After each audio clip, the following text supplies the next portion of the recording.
All right, how's everybody doing today? Hotep, hey, this is Michael Imhotep, founder of the African History Network, host of the African History Network show. I'm a talk show host, researcher, lecturer, writer, and historian. So it is Sunday, March 19th, 2023, and we are live. And hold on, we got I got something else playing here. Okay. All right. How's everybody doing today? Hotep, hey, this is Michael Imhotep, founder of the African History Network, host of the African History Network show. I'm a talk show host, researcher, lecturer, writer, and historian. So it is Sunday, March 19th, 2023. And it's another St. Patrick's Day time of the year, another St. Patrick's Day weekend. And I usually do a presentation dealing with the history of St. Patrick's Day and understanding what it is that people are participating in. And so we're going to deal with today, should African Americans celebrate St. Patrick's Day? Do you know what you are celebrating? Should African Americans celebrate St. Patrick's Day?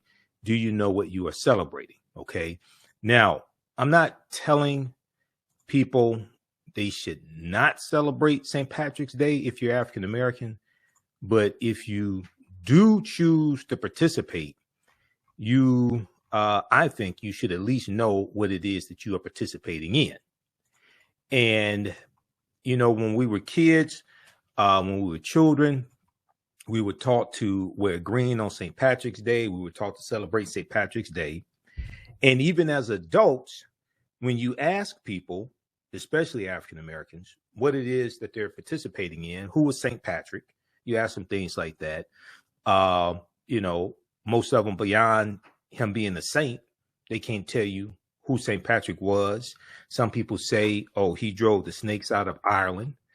But there's no evidence that there were ever snakes in Ireland, because Ireland is an island and it's a very cold climate. It's not a climate conducive to Native Americans. I mean, it's not a climate conducive to snakes. So March 17th, 2023, better known as St. Patrick's Day, you know, around this time of the year, we'll see St. Patrick's Day parades, Kiss Me I'm Irish t-shirts, green beer, etc. We'll see all types of parties, people getting drunk, things of this nature. Now, it's expected somewhere around 130 million, 139 million or so people will spend approximately $6.9 billion on St. Patrick Day related items. And this is coming from the National Retail Federation.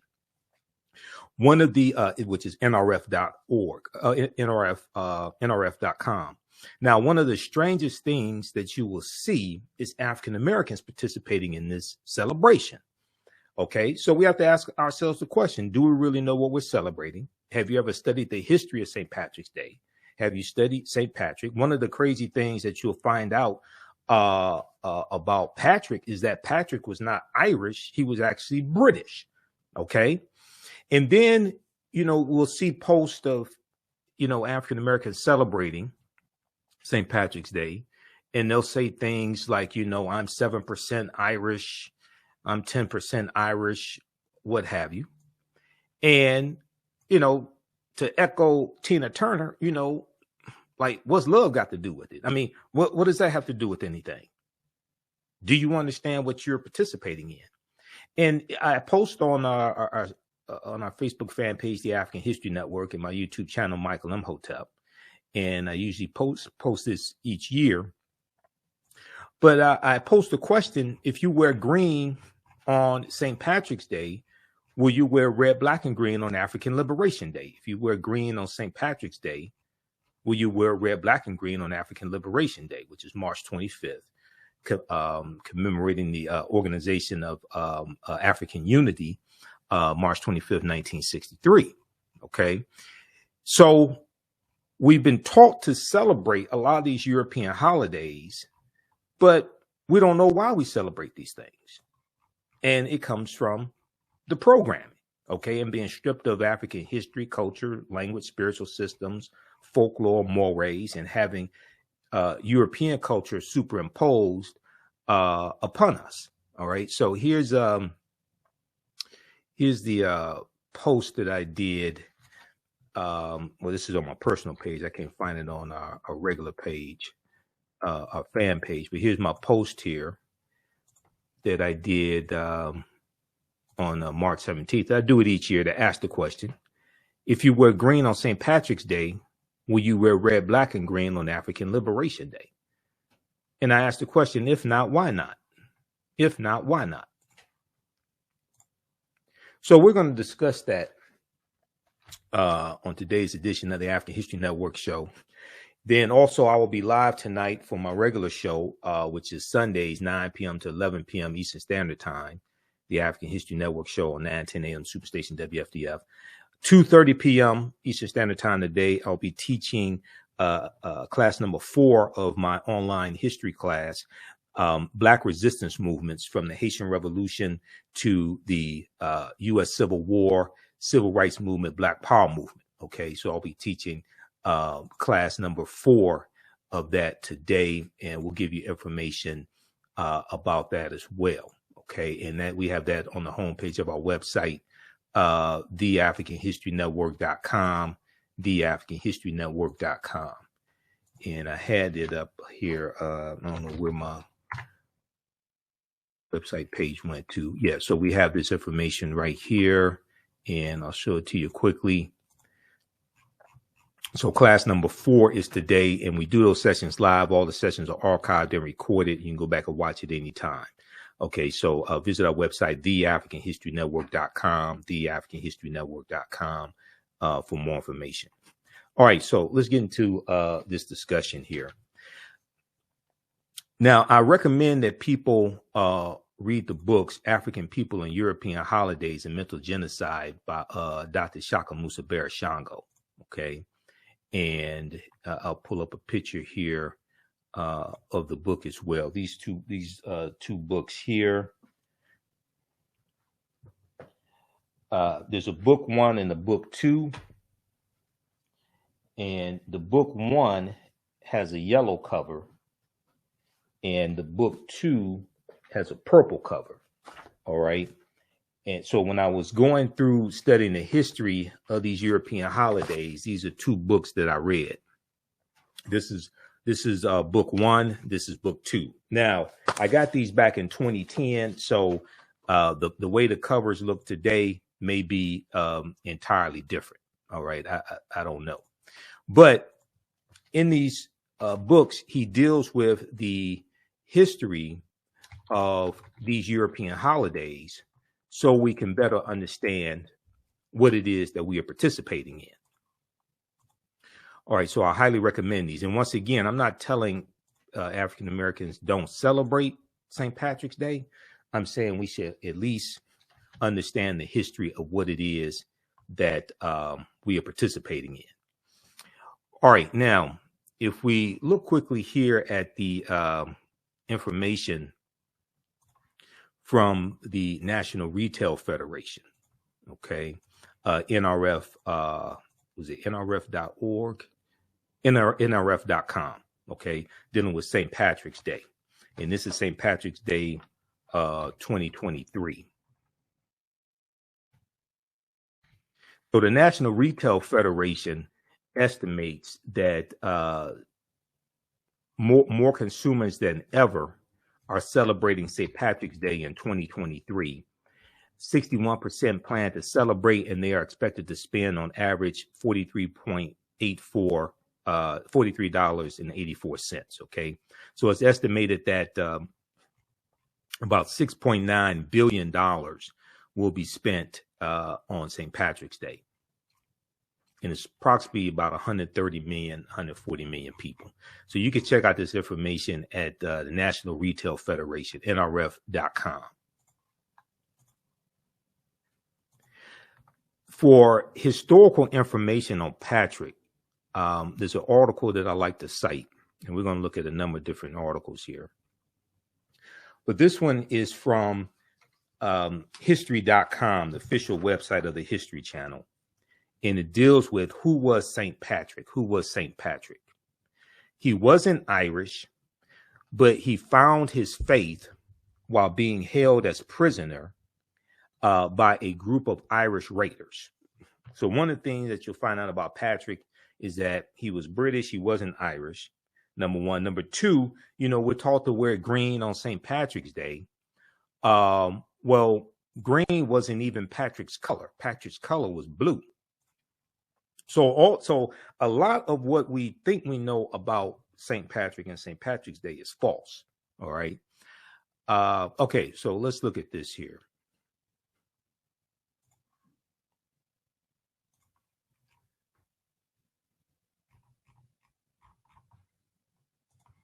Okay, so St. Patrick is the patron saint of Ireland, and he's one of Christianity's most widely known figures.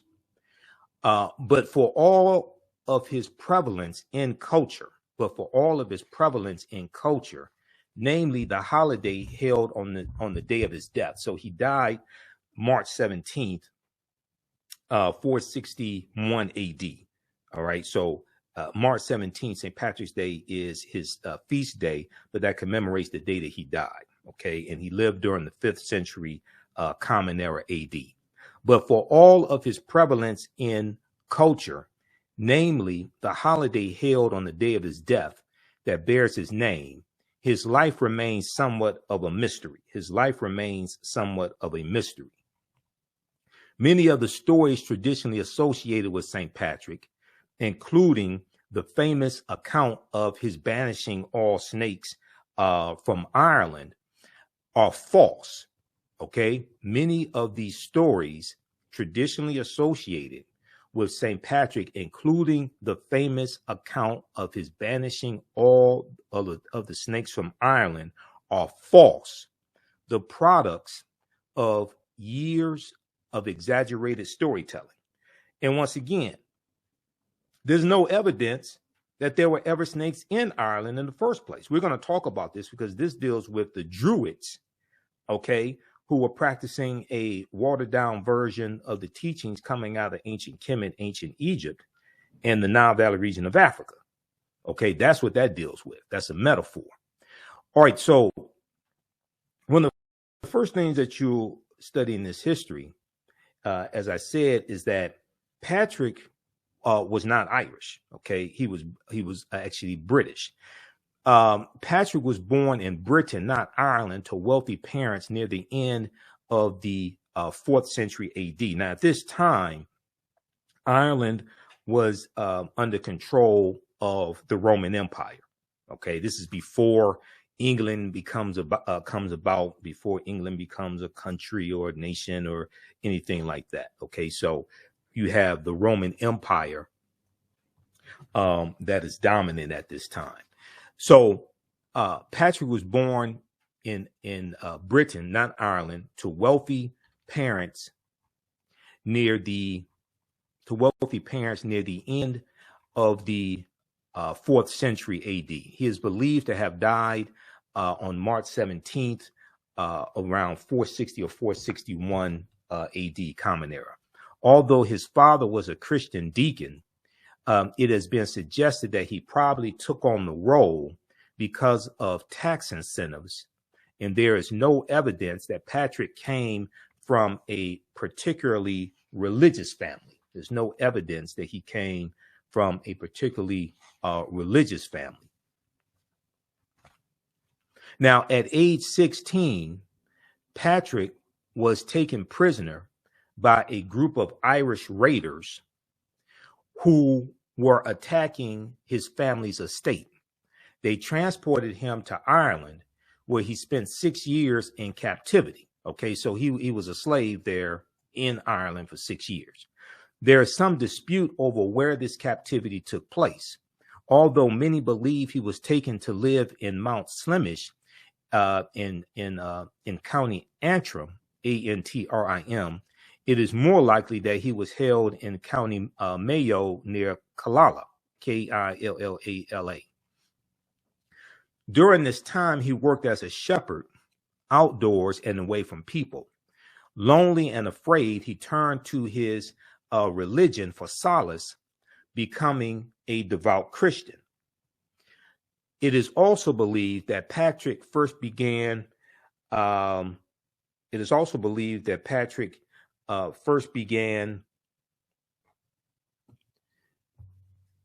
to dream of converting the Irish people to Christianity during his captivity. Now, Patrick had visions as well.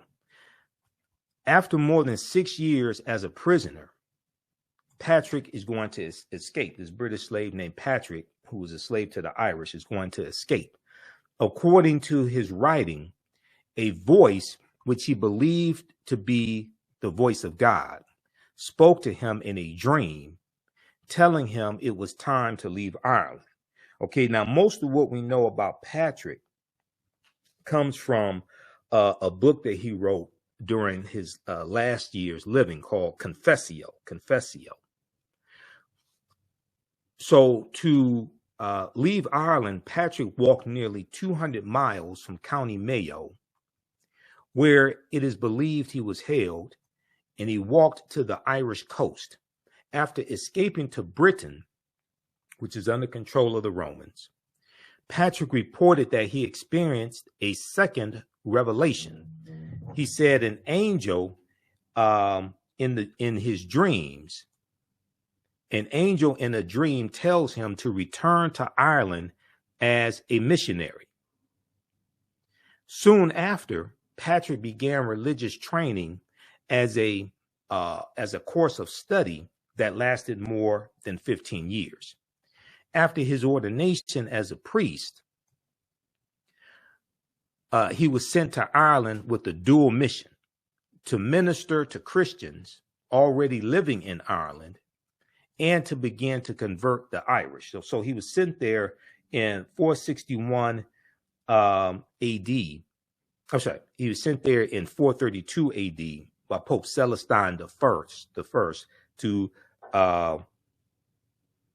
convert the Irish to Christianity. We're going to talk about that in a minute. Patrick incorporated Irish culture into Christian lessons. Familiar with the Irish language and culture,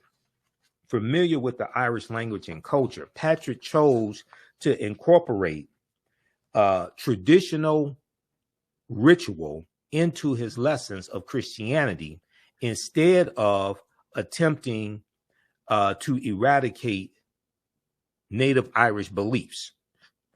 We're going to see this also happen when we study the history of Christmas as well. We're going to see what are called pagan rituals incorporated into the celebration of Christianity as also. Okay, and there's a deep history behind all of this.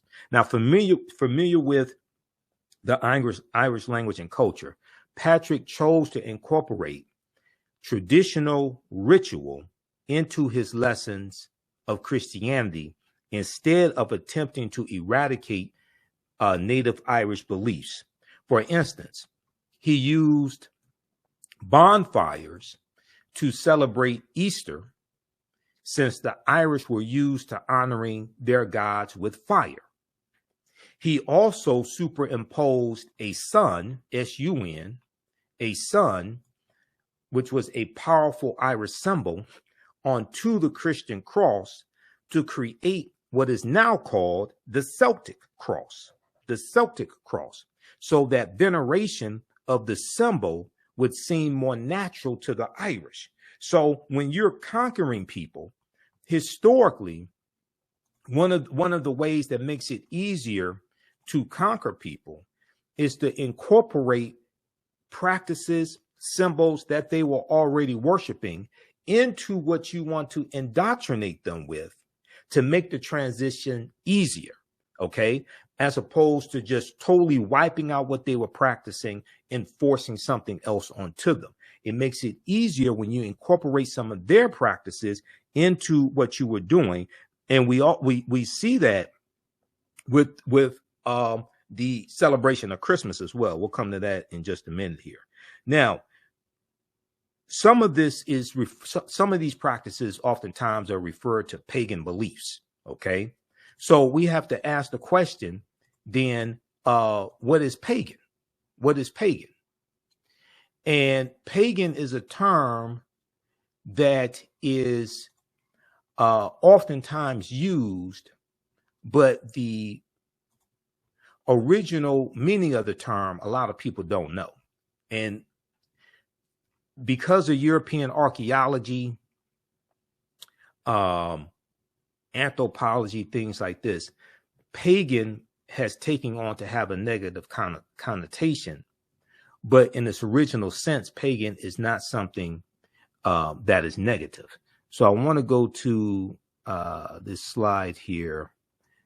And this is from the Saturday class that I teach, Ancient Kemet, the Moors, and the Ma'afa, Understanding the Transatlantic Slave Trade, what they didn't teach you in school.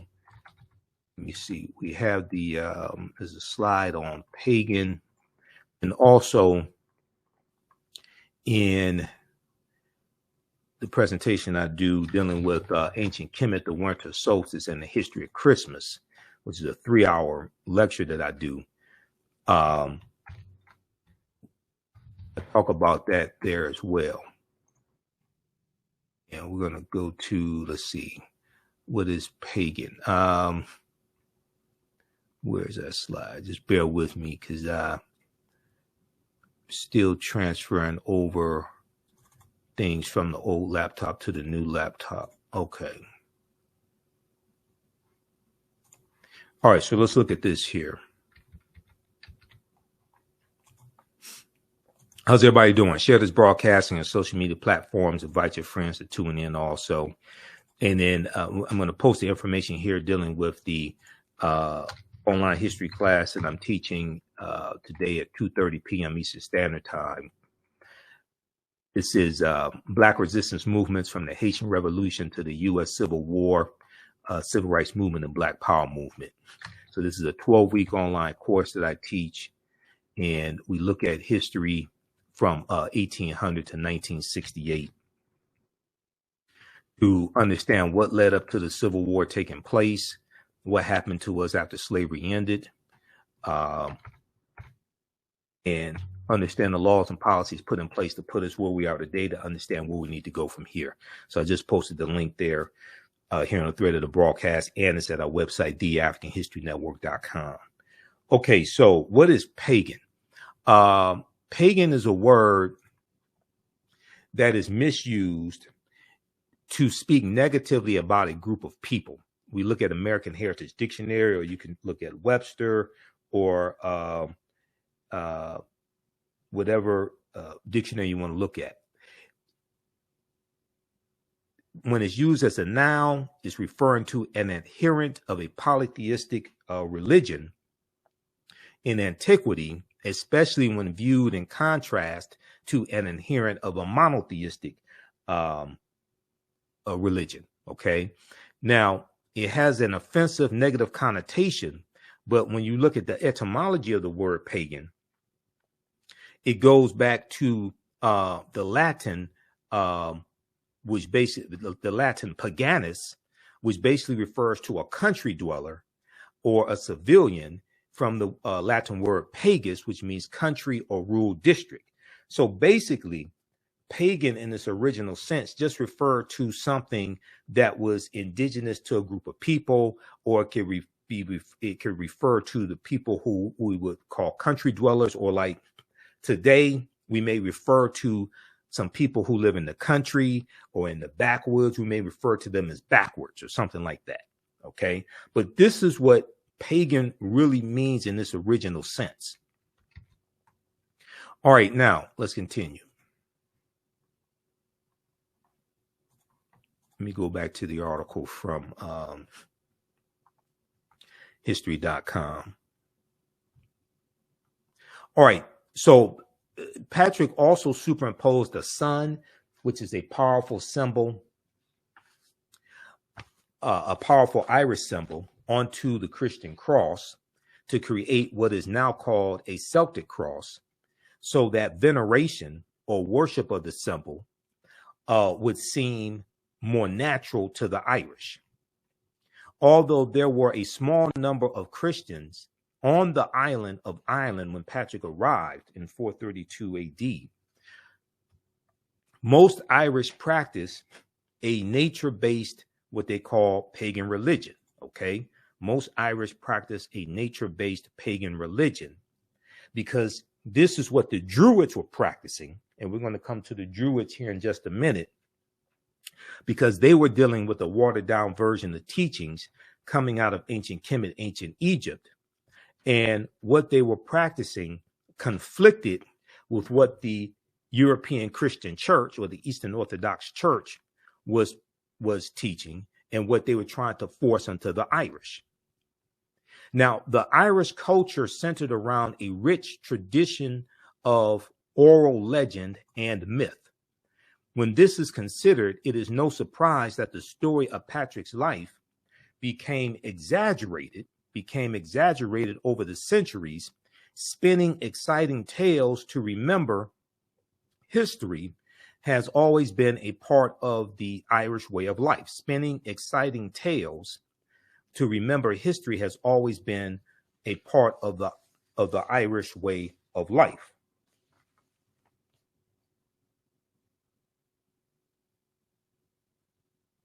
Okay, now also, Patrick was never canonized as a saint.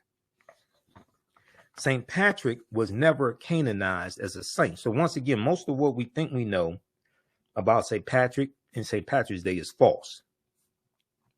He may be known as the patron saint of Ireland, but Patrick was never actually canonized by the Catholic Church. This is simply due to the era he lived in. During the first millennium, there was no formal canonization process in the Catholic Church. After becoming a priest and helping to spread Christianity through Ireland, Patrick was likely proclaimed a saint by popular acclaim. Okay, now let's look at what is a patron saint. Okay, what is a patron saint? Because Patrick is the patron saint to Ireland. But what is a patron saint? Okay, let me go to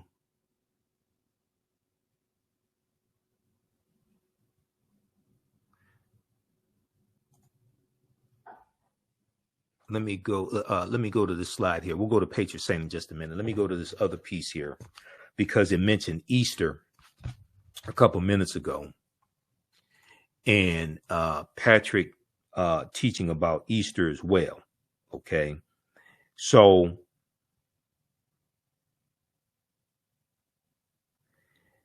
when we look at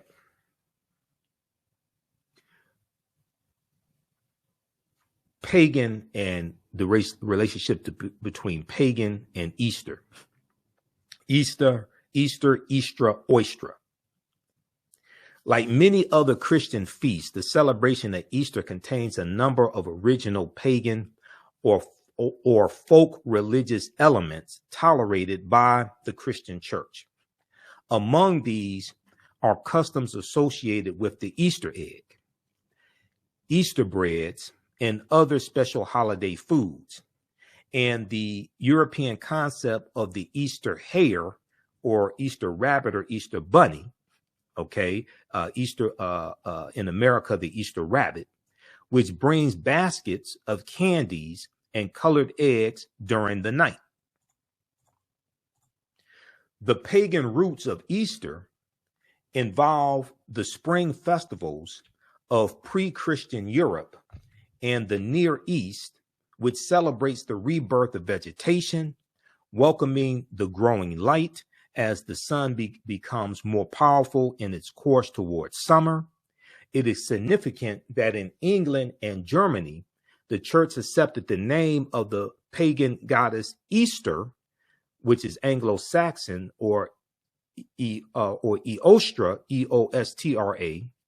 Her name has several spellings for this new Christian holiday. So that's named after a goddess worshipped in different European cultures, Anglo-Saxon and other different European cultures. This is where the word Easter actually comes from.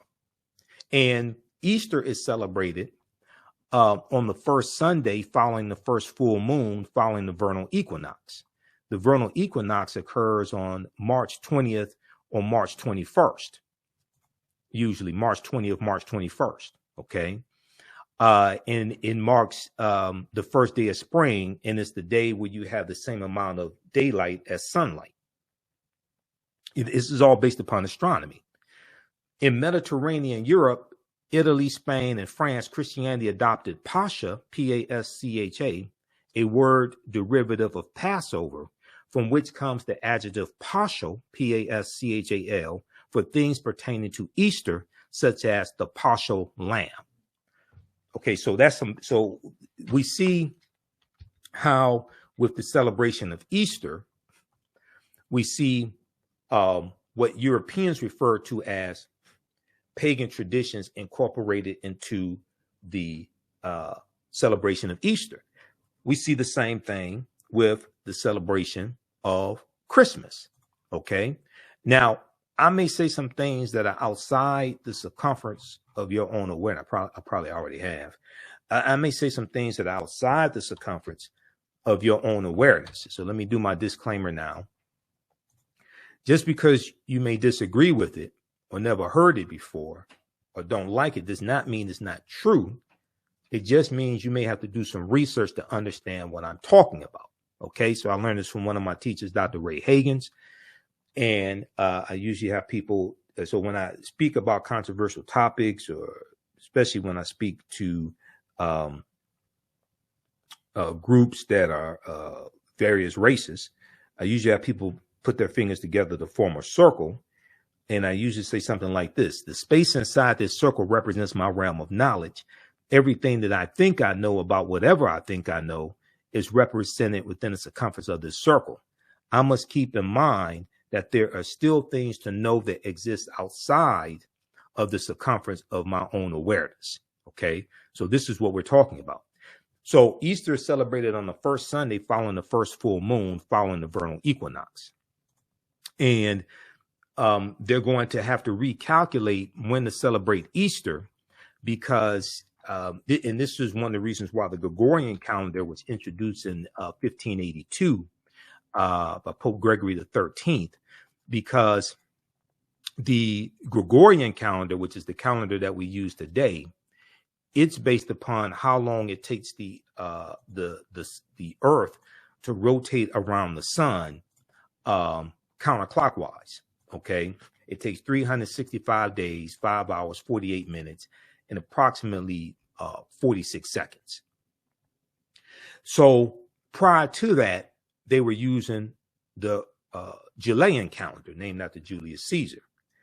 And when they were celebrating Easter, kept getting further and further away from the vernal equinox, which and vernal is Latin for spring, S-P-R-I-N-G. Vernal is Latin for spring. So they were celebrating Easter further and further away from the vernal equinox. So coming out of the Third Council of Trent, around 1581, 1582 or so, coming out of the Third Council of Trent, they created the Gregorian calendar. Right about 1583, they created the Gregorian calendar, which is the calendar that we use today. All right, now, what is a patron saint? Okay, so if we look at Britannica Concise Encyclopedia, or you could look at your encyclopedia of choice or dictionary of choice, Merriam-Webster, whatever it is. A patron saint is a saint to whose protection and intercession, a spirit interceding on your behalf. A saint to whose protection and intercession a person, society, church, place, profession, or activity is dedicated. The choice is usually made on the basis of some real or presumed relationship. For example, St. Patrick is the patron saint of Ireland because he's credited with introducing Christianity in Ireland. Okay, so when we look at patron saints, we know that St. Maurice is the patron saint to Germany, and Saint Maurice was an African Moor. All right. Saint Patrick is the patron saint to Ireland. Saint Nicholas, who was a real person, lived in modern day Turkey around 3rd or 4th century AD. And the center class amongst the Dutch, that religious figure of center class amongst the Dutch, is based upon Saint Nicholas. And from center class being brought to the U.S. in the early 1700s, when you have the Dutch immigrating to the U.S., they're going to bring this religious figure of center class, who had a long white beard and wore a red cape with a white outfit. That is going to be transformed into the secular figure of Santa Claus. And Saint Nicholas is a center class is Dutch for Saint Nicholas. Okay. So from the religious figure of center class, you get the secular figure. And Thomas Nast, the cartoonist Thomas Nast, N-A-S-T, is largely credited with creating the image of what we know as Santa Claus, the jolly fat fellow with the long white beard, the red outfit. Okay. He is the one who's largely credited with creating that image of Santa Claus. All right, so we do all this in the lecture I do, Ancient Kemet, which is one of the original names for Egypt, Ancient Kemet, the winter solstice, and the history of Christmas. Now, you may ask, well, who's the person crouched down with wearing blackface in the Afro wig? That's Joata Piet, Black Pete, who was a Moor. And the story of Joata Piet comes about the 1850s or so, and it was a children's story. And in one of the versions of the story, he was a Moor who becomes a slave. He was a Moor who becomes a slave of center class, okay, of center class, of Saint Nicholas. And he's Joata Piet slides down the chimney, and if the children are bad, he'll put coal in their stocking. Okay, Joata Piet. So over the celebration, so they would have parades throughout the Netherlands, starting in the beginning of November throughout going into December, and you have white people putting on blackface, putting on Afro wigs, dressed up as Joata Piet, Black Pete. Over the last 10 years or so, there has been an increase in opposition to Joata Piet. And people are saying it's racist, it's dehumanizing to African people, etc. Okay. So in November of each year, going into December, you'll probably see articles written about these protests taking place in the Netherlands. But this also deals with the history of the Moors in Europe, because in the mythology surrounding center class and Joata Piet, center class and Joata Piet come into the Netherlands, they say, on a steamboat from Spain in the beginning of November. And you will have oftentimes those in the Netherlands reenacting this also when you study this history and you study the celebration. Okay, let's continue. So some other patron saints are, let me see, go back to patron saints right here. Some other patron saints. So St. Nicholas is the patron saint to Amsterdam and Russia. Saint Benedict the Moor is a patron saint to Palermo and San Fratello of Sicily. He was also called Il Moro, which is Italian for dark-skinned. He was also referred to as the African or the Black, okay? Saint Benedict the Moor. So that deals with patron saints. All right, now let's go back to, let's see here. Okay, so we did the article dealing with who was St. Patrick from history.com. Now, I want to look at page 95 of Nile Valley Contributions to Civilization by Tony Browder. Because what this does is this helps us to better understand some of this history. And page 95 deals with, let's see, I think I have that broken down. Page 95 deals with getting a better understanding of the incorporation of different cultures into religious practices. Now, Nile Valley Contributions to Civilization by Tony Browder is one of the books that we use in my Saturday class that I teach, my 12-week online course on Saturday. Ancient Kemet, the Moors, and the Ma'afa, understanding the transatlantic slave trade, what they didn't teach you in school. So we have information about that at our website, theafricanhistorynetwork.com. Okay, now if we look at this here, and I'm going to zoom in on this. Page 95 deals with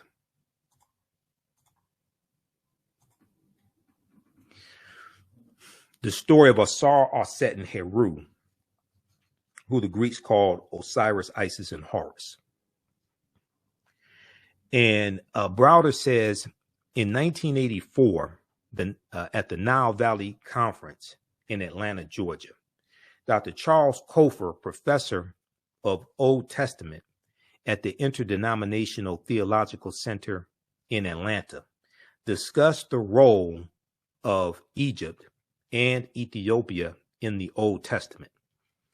He stated the following, quote, in the King James and Revised Standard Version of the Bible, the word Egypt or Mitzrayim in Hebrew, along with cognates, occurs some 740 times. In the Old Testament, the word translated Ethiopia and or Cush, C-U-S-H, Cush, and Cush in Hebrew, along with cognates, and including 3 instances of duplication in the references, appears 58 times in the King James Version. And Cush is referring to a region, more so a region in ancient Africa that included Nubia or Ta-Nehesi. In this version, the translation Ethiopia is used 39 times. Cush, untranslated with cognates, 19 times. The numerous references to Egypt led one Old Testament scholar to remark, quote, no other land is mentioned so frequently as Egypt in the Old Testament, end quote. To understand Israel, one must look well into Egypt. Now, the story, so bottom of this page here, page 95. The story of Asar, Aset, and Heru is the first story in the recorded history of man of a holy royal family, or the Trinity, the Immaculate Conception, virgin birth, and resurrection. Evidence of this Trinity is known to have existed in ancient Nubia, or Ta-Nehesi, as long as 3,300 BCE, or BC, before Christ, or before the Common Era, okay, is known to have existed in ancient Nubia as late as 3,300 BCE. Carved on the walls of the Temple of Luxor, circa 1380 BCE, around 1380 before Christ, are scenes which depict the following. One, so bottom, my left, bottom the panel, we see 4 different scenes depicted here. 1, the Annunciation. The Neter Dahuti, who the Greeks called Thoth, is shown announcing to the Virgin Auset the coming birth of their son Heru, who the Greeks called Horus, and the Greeks called Auset Isis. Okay, so this is the Annunciation. And Dahuti is telling the Virgin Auset that she's going to give birth to a son. Scene number 2, the Immaculate Conception. The Neter Neph, Kneph, who represents the Holy Ghost, and the Neter Het Heru, who the Greeks called Hathor, are shown symbolically impregnating Auset by holding Ankhs, which is the symbol for eternal life coming out of ancient Kemet, the African symbol, the ancient Kemetic symbol for eternal life. They're holding Ankhs to the nostrils of the Virgin Mother to be, symbolically impregnating her. This is the Immaculate Conception. Then the third scene is at the top, the virgin birth. Auset, who the Greeks called Isis, is shown sitting on the birthing stool, and the newborn child is attended by midwives. So we knew that it made more sense to sit on the birthing stool and let gravity take its course, right? So this is what we see depicted here. In the fourth scene at the bottom on my right, the Adoration. The newborn Heru is portrayed receiving gifts from the 3 kings or magi while being adored by a host of gods and men. So we see these the elements from these 4 scenes incorporated into the Christian story of the Annunciation, and it is the angel Gabriel who announces to the Virgin Mary that she's going to give birth to a son. That's the Annunciation. We see all that incorporated into the Christian story. If we look here at page 168 of Nile Valley Contributions to Civilization by Tony Browder, he shows you Dahuti, okay, and we know that many of the deities coming from the Greeks and then later the Romans were influenced by the Neteru, or the deities coming out of ancient Kemet or ancient Egypt and the Nile Valley region of Africa. So he shows you Dahuti, he shows you Hermes Trismegistus, and he shows you Mercury. And if we look at this, what it says is Dahuti, the Neter of science, writing, measurement, divine articulation of speech, and medicine, holds in his hands 2 staffs with entwined snakes, 2 staffs with entwined snakes. One serpent wears the crown of Upper Kemet or Upper Egypt. The other wears the crown of Lower Kemet or Lower Egypt. Dahuti was referred to as Thoth by the Greeks. Okay, so he has 2 staffs, and a snake is wrapped around each staff. That's Dahuti, who has the head of an ibis, and he's the Neter or deity of science, writing, measurement, divine articulation of speech. And it's Dahuti that records in the book or the record the results of when you die and your heart is weighed against the feather of Ma'at. Your heart is weighed against the essence of a woman in the judgment scene that we see depicted in ancient Kemet as well, the judgment scene. Okay, now number 2, you see Hermes. Okay, the deity Hermes amongst the Greeks. He was the Greek equivalent to Thoth. You'll also see Thoth called. You also see Dahuti called Thoth amongst the Greeks as well. But Hermes was the Greek equivalent of Tahuti. He is shown carrying a staff which has two entwined snakes. It was called the staff of Hermes. In Greek mythology, he was associated with wisdom, and the Hermetic sciences were named in his honor, and the Hermetic sciences are going to be very essential when it comes to Freemasonry. We'll talk about that in just a minute. So we have Tahuti with two staffs and a snake wrapped around each staff. And the Greek version of Tahuti is Hermes, who carries one staff with two snakes wrapped around the one staff. Then we see Mercury, that is actually Roman, not Greek. We see Mercury, which is the Roman version of Tahuti and Hermes. And we see Mercury in different cartoons and different things like this, different mythology. Mercury is the Roman version of Hermes and Tahuti, and he is similar in all aspects. The staff that Mercury carries is called the caduceus. The caduceus, and it has been adopted as the universal symbol of medicine. So when we look at the American Medical Association or different medical associations or dental associations, we see versions of this African symbol called the caduceus. But because we've been stripped of African history, culture, language, spiritual systems, etc., they can co-opt our symbolism, represent it to the world as if they created it themselves, and we don't know any different.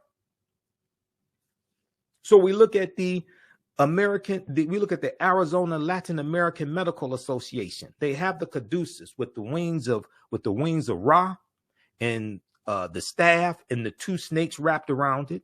We look at the American Medical Association, and it has one staff with a snake wrapped around it.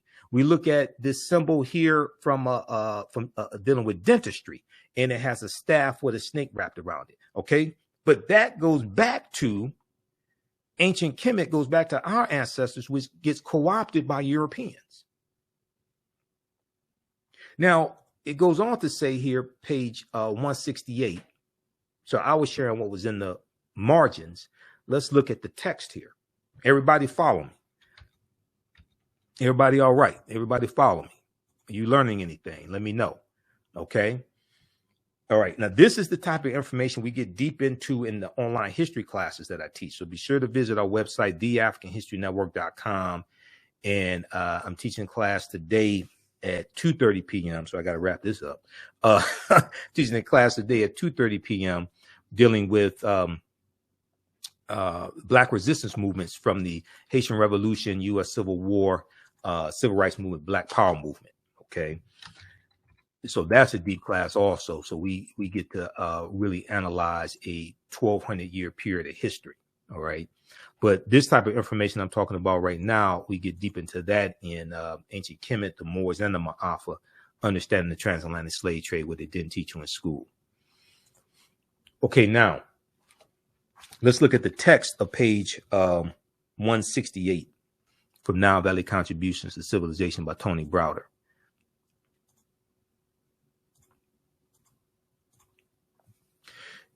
Greco-Roman mythology. Just as certain architectural stylings, which originated in Kemet, greatly influenced the Greeks and Romans, the same can be said for the Nile Valley concepts of the Neteru, who are the forces of nature, the deities. Neter for singular, Neteru for plural. Of the Neteru, whom the Greeks and Romans referred to as gods. The pyramid text in Kemet, about 3,200 BC to 2250 BCE, described a family of 9 Neteru, which became known as the Great Ennead. The Great Ennead. And Ennead is Greek, which means 9, the number 9. This term is derived from the Greek word enia, which means nine, N-I-N-E.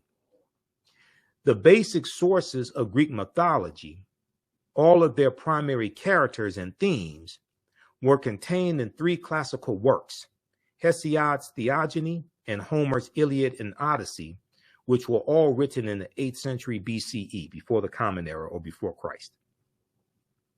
During the 3rd century BCE, the Romans began to closely identify with divinities of Greece.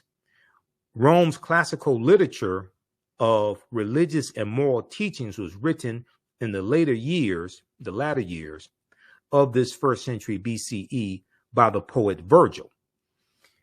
The great work was called the Aeneid, and it consisted of 12 books. Virgil based the 6 books on the Odyssey, and the last 6 books were modeled after the Iliad. Virgil wrote the Aeneid, A-E-N-E-I-D, to establish the divinity of the Roman Empire, which he closely associated with that of Greece. Okay, and then it goes through and shows the relationship between different deities in ancient Kemet, the Greek version, and the Roman version. All right, now the slide I wanted was okay. So yeah, that was on that page. Okay. All right, now in the Christian version of the story of the Annunciation, Immaculate Conception, things like this, it's Gabriel, the messenger angel, which delivers the Annunciation to the Virgin Mary. Okay, now I also talked about incorporating what Europeans call pagan traditions into the celebration of Christmas. Okay, now this may go outside the circumference of some people's awareness. Okay, just because you never heard it before, disagree with it, or don't like it, does not mean it's not true. It just means you may have to do some research to understand what I'm talking about. I'm dealing with something that's outside of the circumference of your own awareness. Let me go back to slide 144. Because these slides are from the 12-week online course that I teach, Ancient Kemet, the Moors, and the Ma'afa, Understand the Transatlantic Slave Trade, what they didn't teach you in school. So it's a deep course. Anybody watching is taking that course, you know we cover a lot of information. There's probably 70, 80 articles that we reference in there. There's 7 books that I use as reference also. So in 2011, I was at a CVS pharmacy here in Detroit, on East Jefferson in Detroit. And I saw this, I was at the checkout stand, and I saw this book called The Life of Christ. The Life of Christ. And I have that book here in the office somewhere. It's in one of my stacks of books here. So I still have it. I can't remember where I put it though. But The Life of Christ. This is from the American Bible Society and Time Home Entertainment Books. And it says, rediscover how his life, death, and resurrection changed the world. So I had a few minutes in the checkout line before they got to me. So I said, so what are they trying to say now? So I went and picked it up and started looking through it. And I came across the information here on page 55. Now, this relates to incorporating what Europeans call pagan practices into Christian traditions to get people to adopt those traditions, practices, holidays, whatever it is. Page 55 of the 2011 edition of The Life of Christ asked the question, why December 25th? Why December 25th? They're asking, why is Christmas celebrated on December 25th? So when you read it, and this book costs $12. I bought this because of what is on page 55, because these are things I've been saying, and Dr. Ray Higgins and others, have been saying, Dr. Charles Finch and Professor Kabahai Kamene and others, Professor James Small, etc., Tony Browder. Even the History Channel has information on things like this type of information, history.com. It says in Christianity's early years, people debated when Jesus' birthday should be celebrated. Some Christians were against observing it at all, as they did not want Jesus or Yeshua, because the letter J didn't exist until 1630 AD. And look up the word Jesus in the dictionary, Merriam-Webster, whatever it is. Look at the etymology of the word, and it takes you back to Yeshua. It takes you back to Yeshua, which is Hebrew with a Y, because the letter J didn't exist. The letter J is derived from the letter I. So this is why in your 26 character alphabet, the letter J comes after I. The letter J is an I with a hook on it. All right, so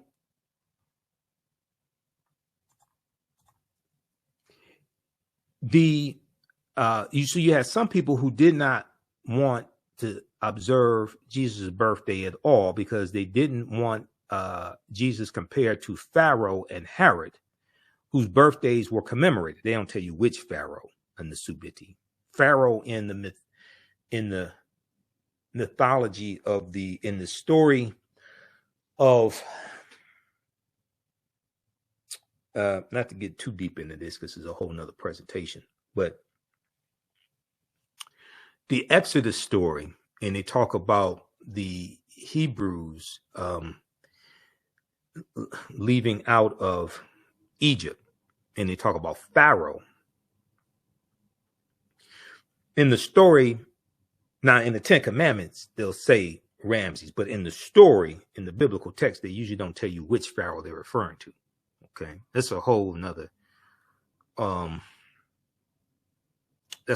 presentation. I've done that presentation before, but there's when I do my presentation on Easter, we'll get deeper into that, in the historical accuracy of the Exodus. Because there's no evidence to prove that, there's no evidence to substantiate the Exodus, a mass exodus of Hebrews out of Egypt, 1,500,000, something like that. It would have thrown off the ecology, and then wandering in the desert for 40 years, or wherever they were supposed to wander for 40 years, it would have thrown off the total ecology of where it was they were supposed to have been. But that's a whole nother presentation. So in the 4th century AD, Common Era, Pope Julius I made it official. Christ's birth would be celebrated on December 25th. Christ's birth would be celebrated on December 25th. Okay. So this was about 345 AD, something like that. He decrees, he says that Christ's birth would be celebrated on December 25th. Now, December 25th was already considered the birthday of the Son of God, the S-U-N, not the S-O-N, the S-U-N, December 25th. This deals with the winter solstice, which deals with astronomy. Using the technology available at the time, ancient astronomers observed that on December 25th, the days started getting longer again. Okay. They recognized the date as the winter solstice, when the sun is born again each year, not the S-O-N, but the S-U-N. So the winter solstice occurs on December 20th, December 21st, could be early in the morning, December 22nd. The Romans celebrated the birthday of the god Sol Invictus, which means unconquered sun. Sol, the word Sol is in reference to sun. Sol Invictus. And the Romans celebrated that birthday on December 25th. The day was also recognized as the birthday of the Persian deity or the Persian sun god known as Mithra, and as the birthday of Attis, an agricultural god worshipped in Asia Minor. By choosing December 25th, the church avoided upsetting the masses. No one wanted their festivals canceled, so the Christian church simply combined the new Christian holiday with pagan traditions as a way to make it easier for people to transition to what you want to indoctrinate them with. So as the Roman Empire is conquering people and forcing onto them their religion, their practices, etc., they are incorporating some of the quote unquote pagan traditions that those people who are being conquered are already practicing. They are incorporating them into their the Roman religious practices and celebrations, etc. Okay. So, and that makes the conquering them easier and the transition easier as well.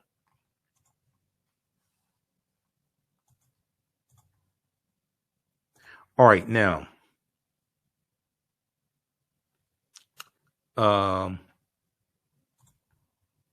what's the winter solstice?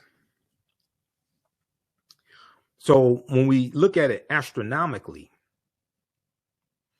the winter solstice is the instant at which the sun reaches the point of maximum southerly declination. So the sun in its voyage is journeyed throughout the 12 constellations. The sun reaches its lowest point about December 20th, December 21st. Okay. And it's in the constellation of Capricorn. It enters into the constellation of Capricorn. And it said for 3 days, December 22nd, 23rd, 24th, it appears the sun stands still. It appears the Son of God, the SUN, is dead and does not move. On December 25th, the sun moves 1 degree northward, and December 25th marks the rebirth of the sun, and the sun has additional sunlight. The days start getting longer. So starting on December 25th, the days begin to get longer, and each subsequent day is longer and longer and longer. So December 25th was known as the rebirth of the Son of God, the SUN, not the SON, or the birth of the Son of God.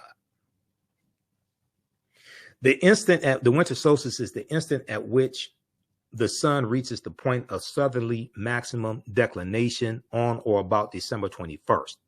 A solstice, SOLTICE, which occurs when the position of the earth is at the perihelion, or when it is nearest to the sun by its north pole nearest to the sun, is inclined away from the sun. Okay. It occurs when there is winter in the northern hemisphere and summer in the southern hemisphere. So if we look at the etymology of the word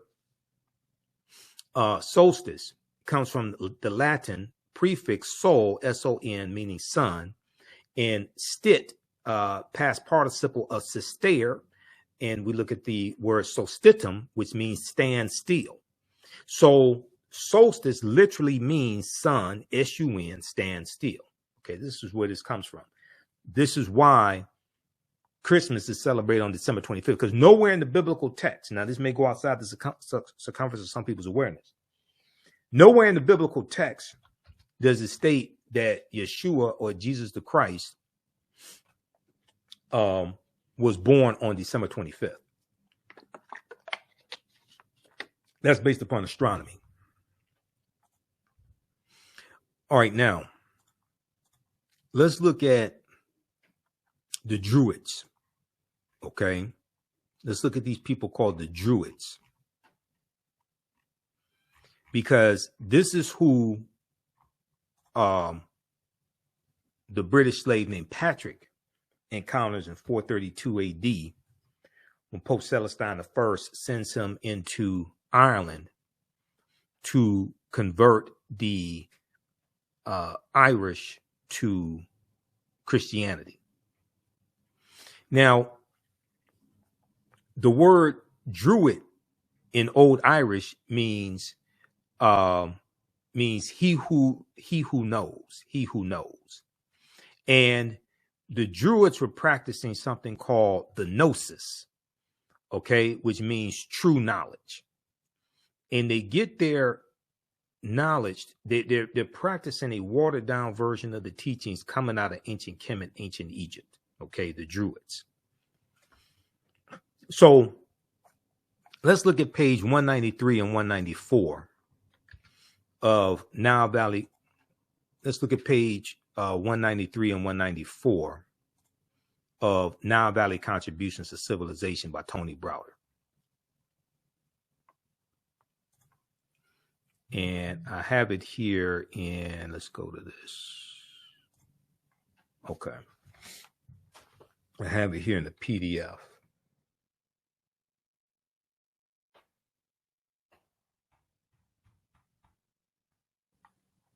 All right, so let's flip over here.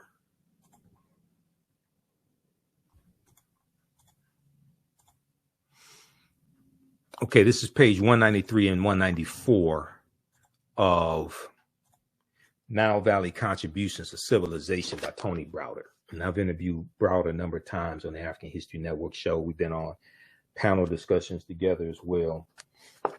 He's a brilliant historian and archaeologist.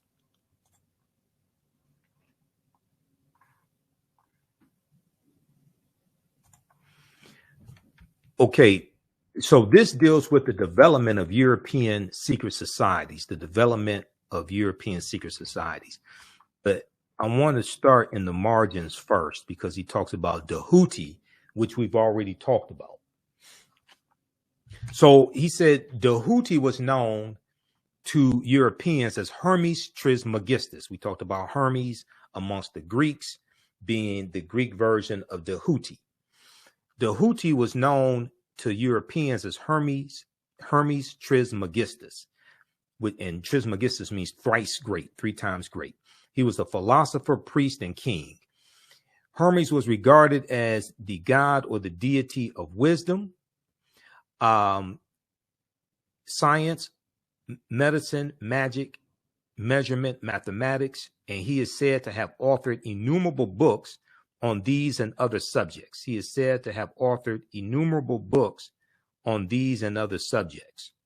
Masons or Freemasons regard Hermes as the author of all Masonic initiatory rituals. Hermes is said to have been the author of 42 books which contained the wisdom of ancient Kemet, ancient Egypt. According to Manly P. Hall, quote, the Romans and later the Christians realized that until these 42 books were eliminated, they could never bring the ancient Egyptians into subjugation. Now, books on the Hermetic sciences were said to contain information regarding the ancient Egyptians or ancient Kemetic people's understanding of immortality, which was based on the knowledge that, quote, the body is the tomb of the soul. The body is the tomb of the soul. During the Greco-Roman occupation of Egypt, the Greeks and the Romans, the Greco-Roman soldiers formed a secret body of specialized scholarship and training in the Hermetic sciences. They became known as Druids and later moved from Egypt into Greece and Rome before establishing a school in Ireland. So here we see a depiction of Hermes Trismegistus, okay? And next to Hermes is the staff with 2 snakes wrapped around it, what we know as the caduceus.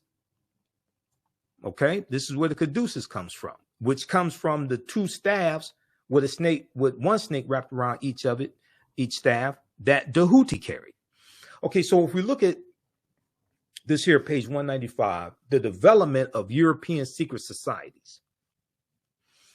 One of the most enduring aspects of one of the most enduring aspects of the Nile Valley civilization was the proliferation of its scientific and philosophical thought, which became known outside of ancient Kemet as the mystery schools. Okay, as the mystery schools. And let me zoom in on this here.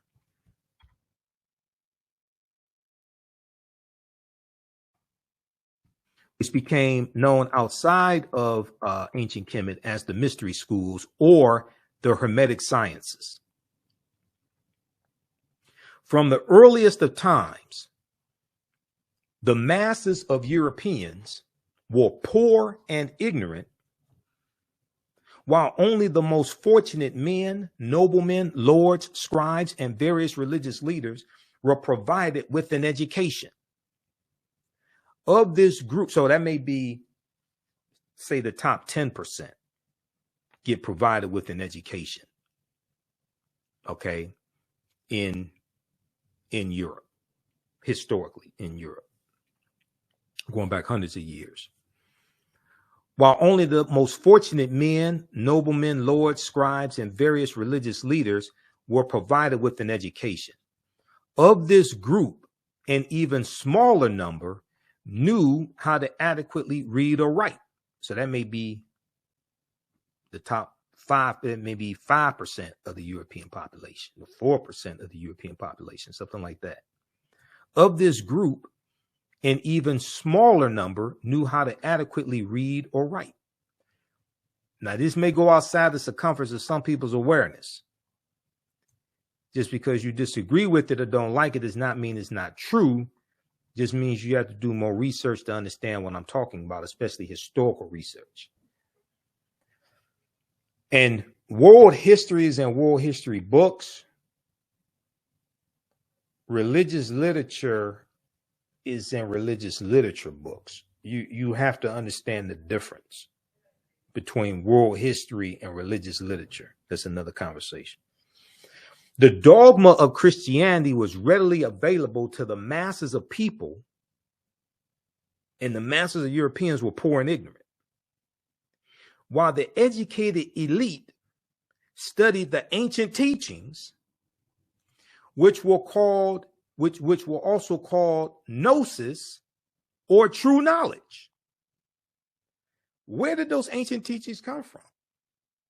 The educated elite in Europe was studying a watered down version of the teachings coming out of the Nile Valley region of Africa, coming from especially ancient Kemet, ancient Egypt, coming from our ancestors, while they gave to the masses who were poor and ignorant and also illiterate, they gave them Christianity, or what we would say European Christianity.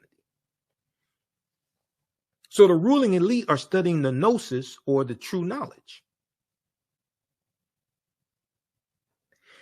The newly emerging schools of Hermetic, Neoplatonic, and Gnostic thought in Europe were loosely based on the Nile Valley principles of education, the Nile Valley region of Africa, especially ancient Egypt, the Nile Valley principles of education, which were designed to awaken within an individual knowledge of self. This knowledge of self led to an awareness of the power of the creator-creatress force, who we've been taught to call God. The knowledge, the powers of God which exist within man and woman, as expressed in the myths of Asar, Osset, and Heru. This philosophy was in direct conflict with Christianity, or European Christianity. This philosophy was in direct conflict with Christianity, which taught that man was conceived in sin and that salvation could only be gained through Yeshua, or Jesus the Christ, the Pope, or other accepted intermediaries. One example of the clash between these opposing ideologies can be found by studying the symbolism incorporated into the story of St. Patrick and the Druids of Ireland. Peter Tompkins, in his wonderful book, Secrets of the Great Pyramid, provided a clue to this mystery in a brief overview of the Druids. He said Druid in Old Irish meant he who knows. Julius Caesar, our earliest source on the subject, considered the Druids to be highly educated and well organized. In De Bello Gallico, Julius Caesar commented, it is especially the object of the Druids to inculcate this, that souls do not perish, but after death pass into other bodies, and they consider that by this belief, more than anything else, men may be led to cast away the fear of death and to become courageous.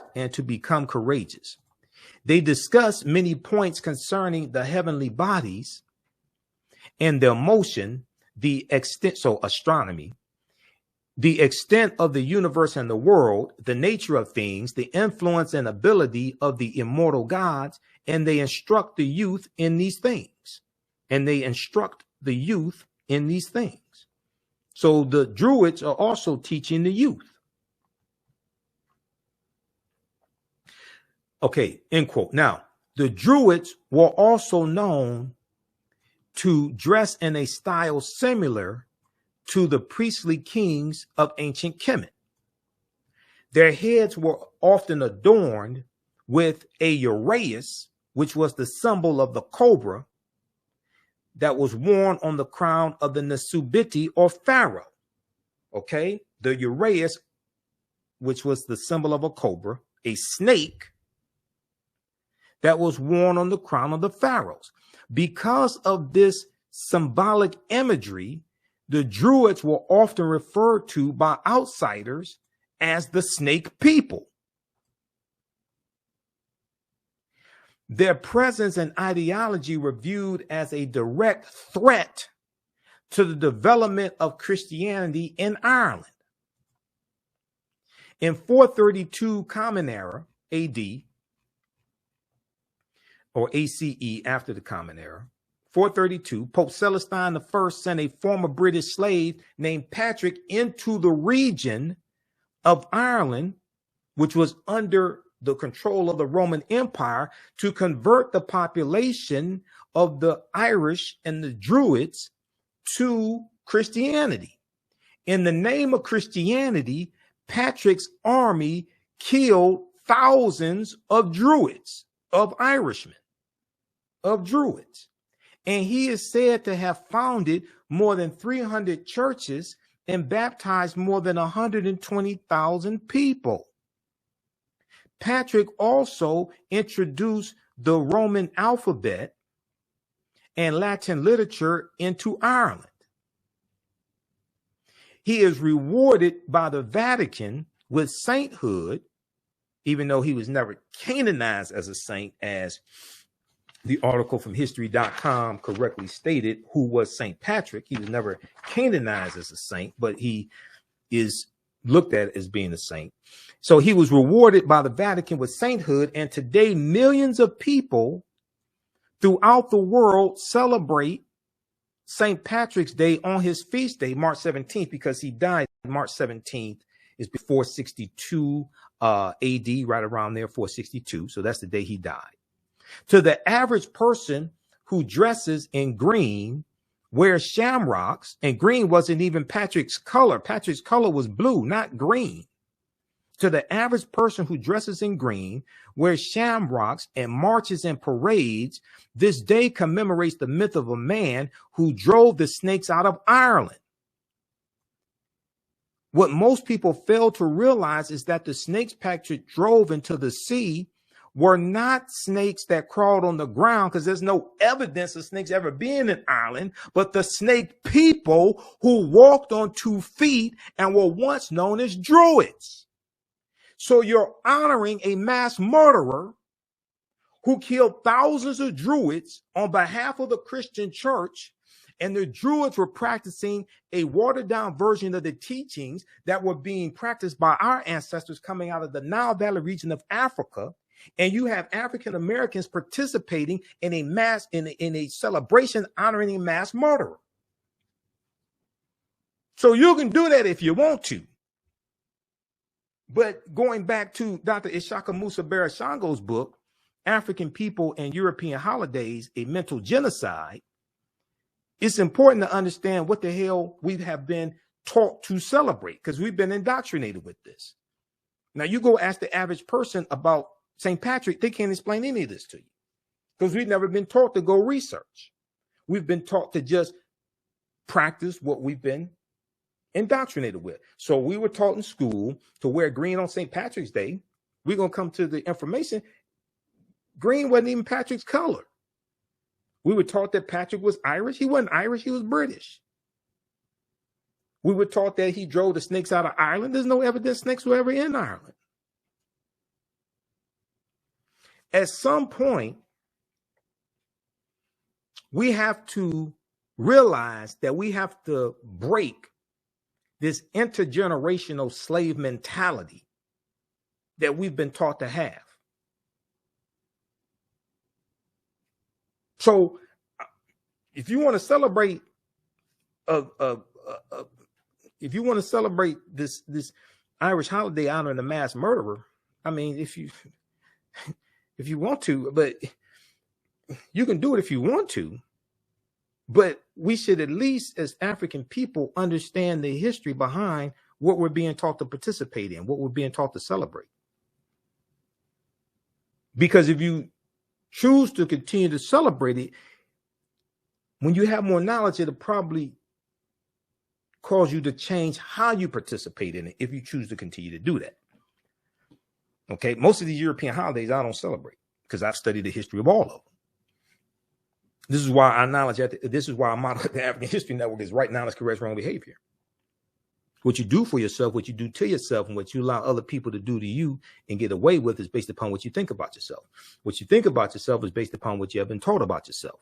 What you've been taught about yourself is based upon everything you've read, heard, and seen about yourself. This is why our history and culture were taken away from us. This is why you have Republican governors and Republican state legislatures passing laws to suppress the teaching in various ways of African American history, and not just African American history, but to then also ban books dealing with African American history, the civil rights movement, different subject matter that they deem is inappropriate. And oftentimes it is books dealing with African Americans or non-white people.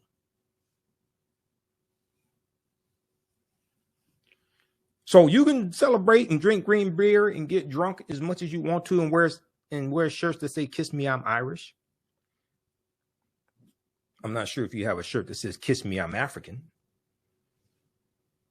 And this is why I asked the question. Every St. Patrick's Day, I asked the question: if you wear green on St. Patrick's Day, will you wear red, black, and green on African Liberation Day? If not, why not? Do you know what you're celebrating? Do you know what we're being indoctrinated with? If you like this type of information, you can support the African History Network, $ the AHN Show through Cash App, $ the AHN Show through Cash App, or through PayPal, paypal.me/the AHN Show. This helps us keep doing the research, stay on the air, keep broadcasting, finance our Sunday night show at 9 p.m. Eastern Standard Time, the African History Network show. Pay some of the bills, etc. Also, I'm teaching my Sunday class that I teach, and I'm teaching that today when I finish, because we're going to wrap up here in a few minutes because I got to jump off here and teach this class. Black resistance movements from the Haitian Revolution, U.S. Civil War, Civil Rights Movement, Black Power Movement.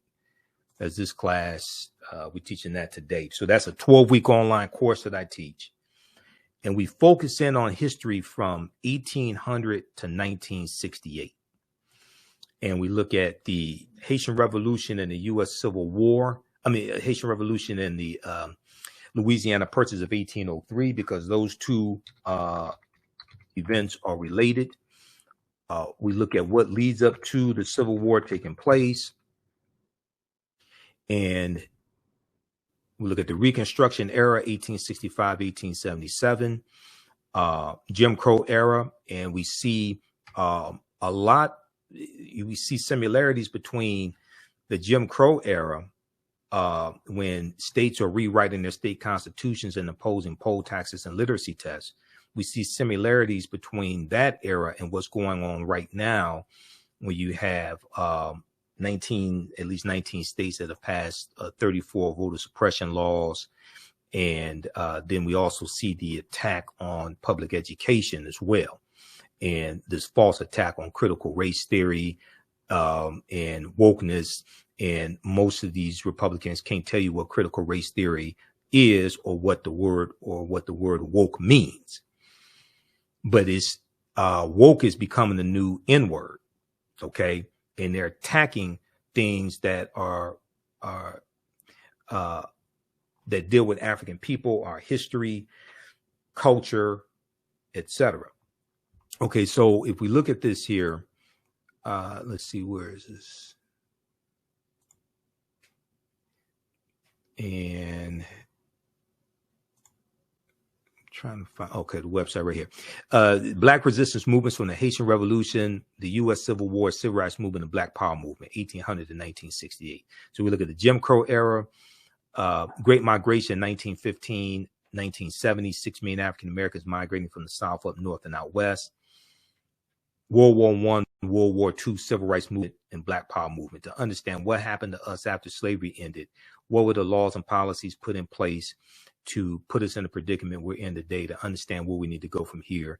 This also ties into reparations and legal arguments for reparations as well. So if you saw me on Faraji Muhammad's show, The Culture, on Thursday, March 16th, we were breaking that down. We're dealing with the San Francisco Reparations Task Force, and their over 100 recommendations have not been adopted yet. It was recommended at a meeting. They haven't been adopted yet. And then we talked about the California Reparations Task Force also, and their 500-page study they released. Everybody needs to go read that 500-page study, because most of what we know about reparations is wrong. As a historian, I'm telling you right now, I hear a whole bunch of nonsense just floating around, and most of what we think we know about reparations is false. And we're going to deal with that on my show tonight, 9 p.m. Eastern Standard Time. But if we look here at, let me give you I'll give you the link here so you can read the, San Francisco Reparations Task Force. I'm going to give you the link here to their, the report on the website, so you can check this out. California Reparations Task Force, because I've started reading the executive summary. The executive summary is 22 pages. The study is the most comprehensive study dealing with African Americans in our history since the Kerner Commission report in 1968. So if you look at this, this is and you can subscribe to the newsletter as well here. State of California Department of Justice. This is a reparations report, June 1st, 2022. The task force to study and develop reparation proposals for African Americans issued its interim report to the California legislature. The interim report surveys the ongoing and compounding harms experienced by African Americans as a result of slavery and the lingering effects on American society. Now, they focus in on California history, but they also deal with the history of the U.S. Now, California did not have a history of slavery traditionally. California becomes a state in the Union in 1850 after the Mexican-American War, which ends in 1848 with the Treaty of Guadalupe Hidalgo. And California comes into the Union as a free state. So they don't have a history of slavery, but they have a rampant history of voter suppression, segregation, redlining, housing discrimination, job discrimination.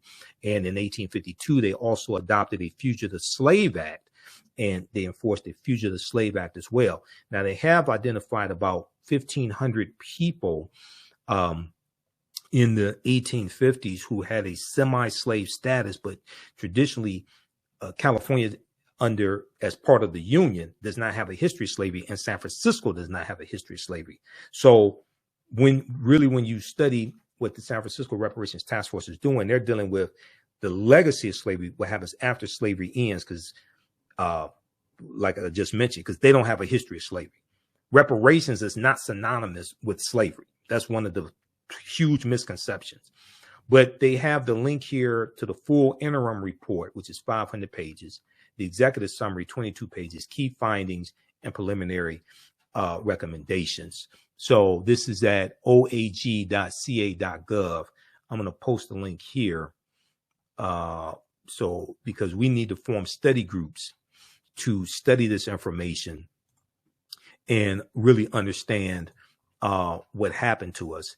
And when we deal with repairing the damage of a legacy of 246 years of slavery, decades of Jim Crow segregation, redlining, housing discrimination, job discrimination, discrimination when it comes to getting bank loans, discrimination with the GI Bill, etc., we have to understand the laws and policies that were put in place that inflicted the harm upon us.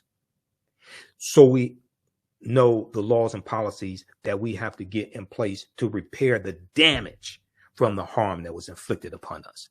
Just getting a cash check, just getting a check does not address the laws and policies that will still be in place after you spend the money. And it's those laws and policies that are now distributed wealth pond resources into the hands of Europeans. So cash payments can be part of an overall comprehensive reparations remedy. But just getting cash payments does not correct the damage that was done.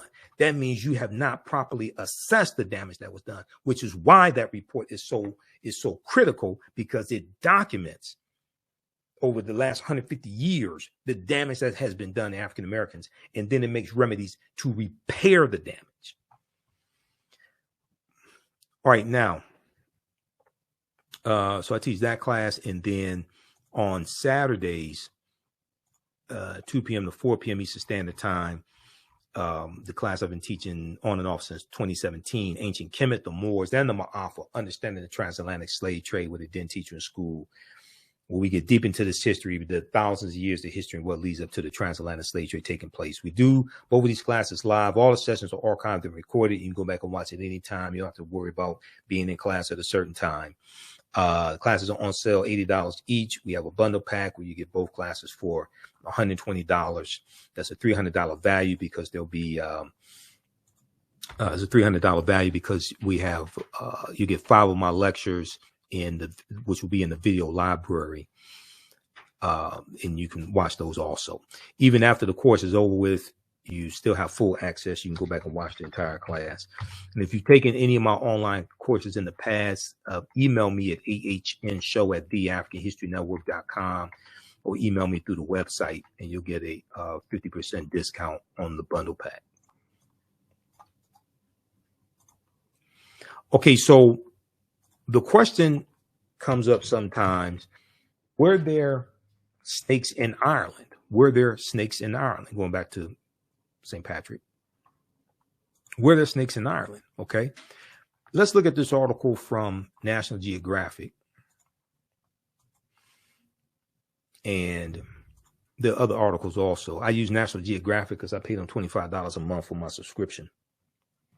I have I monitor about 35 different news sources on a daily basis, and National Geographic is one of them. Washington Post, New York Times, all those. So I have a lot of paid subscriptions to be able to access this information, to be able to teach, to be able to do what I do. Snakeless in Ireland. Blame Ice Age, not St. Patrick. Snakeless in Ireland. Blame Ice Age, not St. Patrick. One man is credited with taking all snakes out of Ireland, but science tells a different story. So this is from August 16th, 2018, National Geographic, written by James Owen. Okay, on St. Patrick's Day, most revelers don't remember the patron saint of Ireland for his role as a snake killer. But legend holds that the Christian missionary rid slithering reptiles from Ireland's shores as he converted its peoples from paganism during the 5th century AD. St. Patrick supposedly chased the snakes into the sea after they began attacking him during a 40-day fast he undertook on top of a hill. An unlikely tale, perhaps, yet Ireland is unusual for its absence of native snakes. Yet Ireland is unusual for its absence of native snakes. It's one of only a handful of places in the world, including New Zealand, Iceland, Greenland, and Antarctica, where Indiana Jones and other snake-averse humans can visit without fear. But St. Patrick had nothing to do with Ireland's snake-free status, scientists say. As keeper of natural history at the National Museum of Ireland in Dublin, Nigel Monaghan has trawled,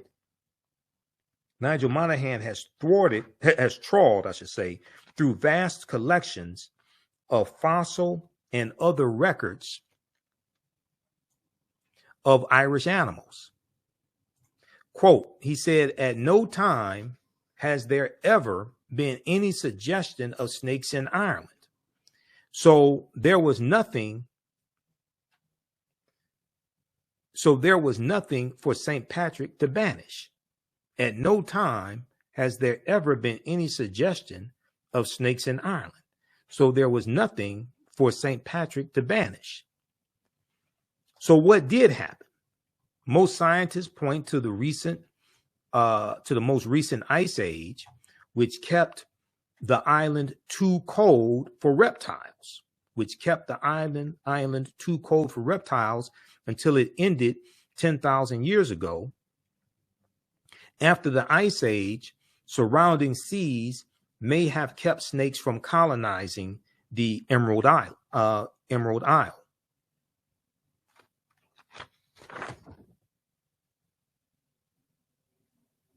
All right, read the rest of this article here.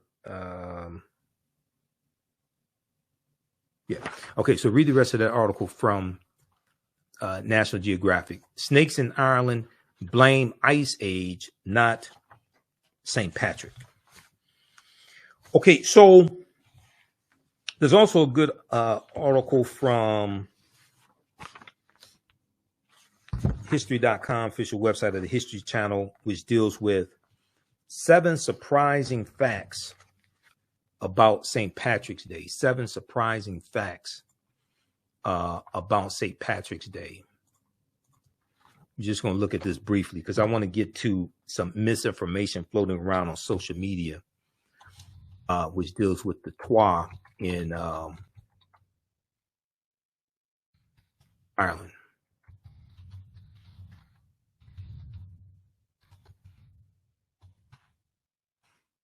Okay, this right here. So 7 surprising facts about St. Patrick's Day. Let's see. Let's look at this. 1, the real St. Patrick was born in Britain. We've talked about that. Not Ireland.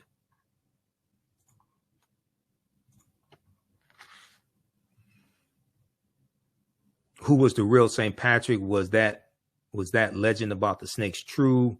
And why did so many St. Patrick Day traditions start in America? While St. Patrick's Day is now associated with wearing green, parades when they're not canceled, and beer, the holiday is grounded in history that dates back more than 1,500 years ago. The earliest known celebrations were held in the 17th century on March 17th, marking the anniversary of the death of St. Patrick in the 5th century, right about 462 Common Era. Okay, so Patrick was born in Britain, as we said. Also, number two, there were no snakes in Ireland. There were no snakes around for St. Patrick to banish. Number three, the leprechauns are likely based on Celtic fairies. Now, some people say it's based upon the Twa, the Batwa, the Twa, what are derisively called pygmies. I want to see more evidence on that. It's possible because we know the Twa go all around the world. That is true. Now, Patrick killing 200,000 Twa, which is some nonsense that's in the video floating around. There's absolutely no evidence of that. The red-haired, green-clothed leprechaun is commonly associated with St. Patrick's Day. The original Irish name for these figures of folklore is Lobarcin, Lobaircin, meaning small-bodied fellow. Belief in leprechauns likely stems from Celtic belief in fairies, tiny men and women who could use their magical powers to serve good or evil. In Celtic folktales, leprechauns were cranky souls responsible for mending the shoes of other fairies. Okay, then they talk about the shamrock was considered a sacred plant. And Patrick used the shamrock, a three-leaf clover has been associated with the shamrock. A three-leaf clover has been associated with Ireland for centuries. It was called the Semroy, Seamroy, by the Celts, and was considered a sacred plant that symbolized the arrival of spring. According to legend, St. Patrick used the plant as a visual guide when explaining the Holy Trinity, the Father, the Son, and the Holy Spirit, which comes from Asar, Aset, and Heru, the Holy Trinity. By the 17th century, the shamrock had become a symbol of emerging Irish nationalism. Okay, 17th century to 1600s. All right, so read the rest of that. That's at history.com. 7 surprising facts about St. Patrick's Day. Okay, now I want to go to this piece here from Snopes.com.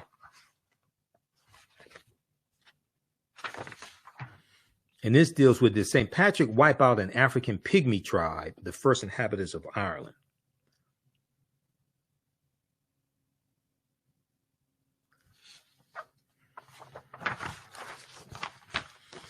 So let's see. Let's go to this here just a second. Let me pull this article up.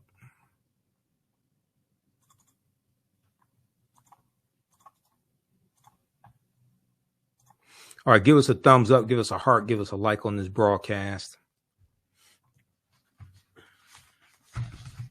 So here's some information that you can check out and research. You don't have to believe me. You can follow the sources. You can research this.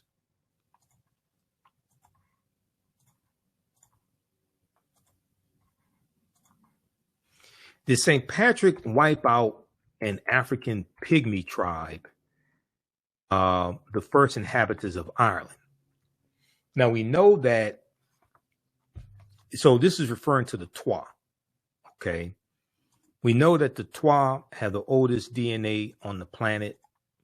We know that they go all around the world.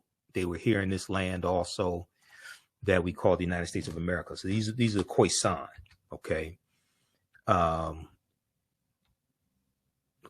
are the ancestors to the Ainu and the Twa. But this deals with memes that are floating around that have popped up in the last few years on social media, and this idiotic TikTok video as well, making these assertions backed up by no evidence. A long-standing theory of ancient Irish history describes the genocide of the Twa Pygmies, purportedly the original source of the leprechaun myth. So this was first published in July 29, 2019, updated March 17, 2023. So the claim is St. Patrick led the genocide of a contingent of Twa Pygmies from Central Africa, who were the original inhabitants of Ireland. Now, the Khoisan do go all around the world. And they were here in the U.S., and Dr. David Imhotep's book, The First Americans Were Africans, documents this. Probably in Ireland also. But evidence of Patrick killing thousands of them, or one claim killed 200,000 Twa or Pygmies, I have no idea where they're getting that information from. I have seen no evidence substantiating anything like that. And they don't even provide, the people that put that stuff out and put those memes out don't even provide any historical sources. In the summer of 2019, we received renewed inquiries from readers about an unusual interpretation of the legacy of St. Patrick, one that claimed the patron saint of Ireland was responsible for the genocide of an African tribe who were purportedly the original inhabitants of that island.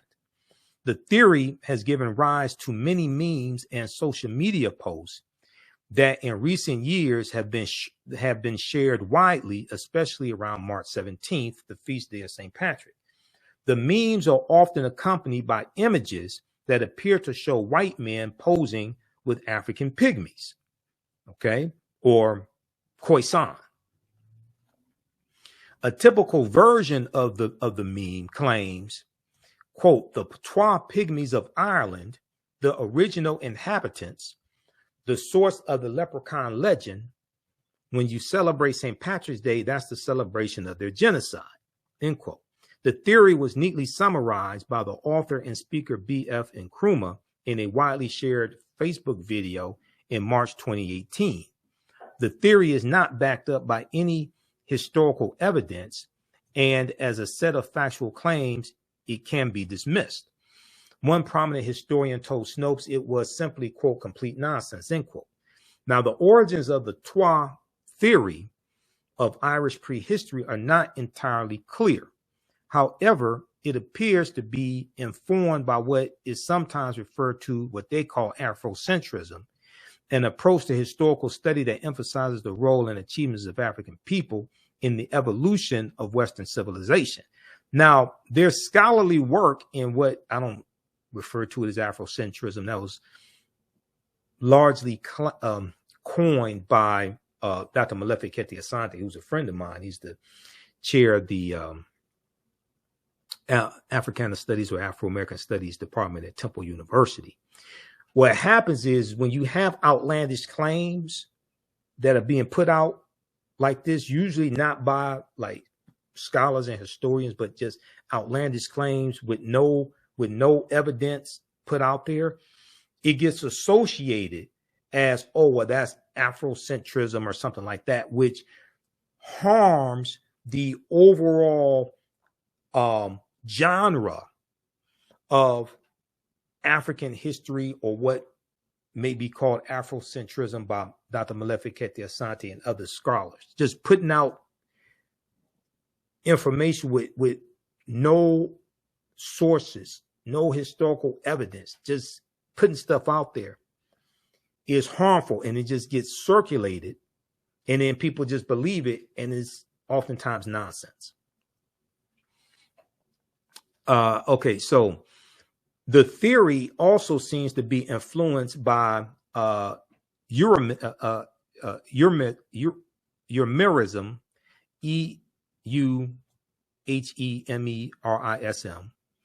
an unusual strand of pseudo history that was particularly popular in the 19th century.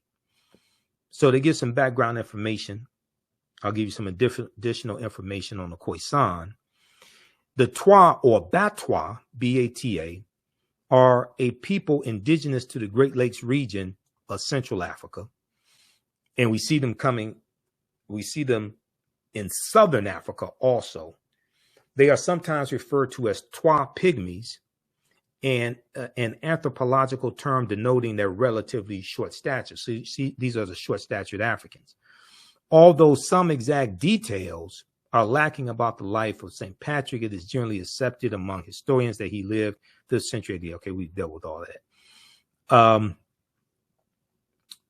Okay, one of the legends attached to Patrick in the centuries following his death was that he banished the snakes from Ireland. This is not based in fact. No fossil records have shown that snakes were ever indigenous to the island of Ireland, and the myth was likely a metaphor for the Christianization and decline in paganism for which Patrick and other early Irish saints are credited. Because there was, in the year before Patrick was sent in to Ireland to convert the Irish to Christianity, there was another man who the Christian church sent in to convert the Irish to Christianity. Let's see. The earliest archaeological evidence of human habitation of the island dates to between 10,640 and 10,860 BC. Those were probably Africans, because it wasn't, there were no Europeans on the earth at that time. So those were probably Africans, okay, at that time. So the earliest archaeological evidence of human habitation in the island of Ireland dates between 10,640 and 10,860 BC. So that's about 12,000 years ago. Those were probably Africans. Those were probably, because the Twa go, the Khoisan, okay, or the Twa go all around the world. No evidence exists to show that Twa pygmies settled the island at any point in history beyond which it makes little sense to imagine that a traditional hunter-forager people that emerged from landlocked Central Africa would have had the geographical awareness or technical knowledge to construct and sail ships thousands of miles northwest. Okay, now we know that shipbuilding, Africans were sailing going back 100,000, 130,000 years ago. Okay, so it's quite possible the Twa were there, because who else was on the earth 12,000 years ago? You have African people, and they circumnavigated the globe. It's quite possible the Twa were there. Patrick killing 200,000 Twa, I don't know where they're getting that from. I don't. If you have some evidence of that, please send it to me. I don't know where they're getting that from. Okay, so I'm not saying the Twa were not there because they circumnavigated the globe, the short-statured Africans. Development of the theory. We found several iterations of the Twa theory of Irish prehistory. One version, published in 2007 by the website of the Amen Ankh community in Kansas City, Missouri, offered the following outline.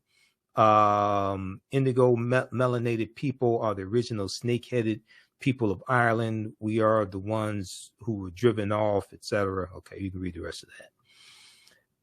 Much of this account is simply incoherent, and the only would-be evidence put forward for the claim that St. Patrick engaged in genocide against the Twa is that the knotted hairstyle of Twa and ethnic Bantu peoples bears something of a resemblance to snakes. This is a quintessential example of pseudo-history, starting off with the requirement of proving the Twa pygmies were the original inhabitants, not only of Ireland, but of the whole European continent, and then retrospectively finding any available connections, including links to different cultural tradition, to the Central African Twa pygmies, etc. Twa go all around the world. All right, you can read the rest of this here. So it's very possible that the Twa were there. Killing 200,000, I don't have any evidence of that. I don't, if you have some, let me know. I've seen nothing on that. Now, let's look at information dealing with the Khoisan. And the Khoisan have the oldest DNA on the planet, the short-statured Africans, who we see in Southern Africa and Botswana and Namibia. An October 2012 genetic study published in Science magazine found that the Khoisan in Southern Africa are the oldest ethnic group of modern humans, with their ancestral line originating about 100,000 years ago. So if their ancestral line originates 100,000 years ago, that goes far back before 10,000 BC. The Khoisan, formerly called by the derogatory term Bushmen, are genetically unique, and no other currently known population had separated so early from our common modern human ancestor, according to the report. Now, here are a couple of Khoisan women. Okay.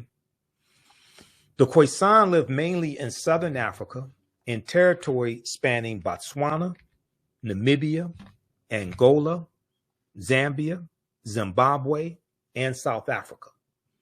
They are largely divided into two groups: hunters and gatherers, the Sans people, and keepers of the livestock, the Khoi people. The Khoisan languages include the distinctive click sounds that are not found in the languages of their neighbors. Now, the Khoisan go all around the world. The Khoisan have the oldest DNA on the planet. African people are not stagnant people. African people migrate, and African people circumnavigate the globe. Okay. If we look at, where do I want to go? It's not there. It's, okay. For instance, just look at this here. Let's look at this discovery from, June 2017 in Morocco.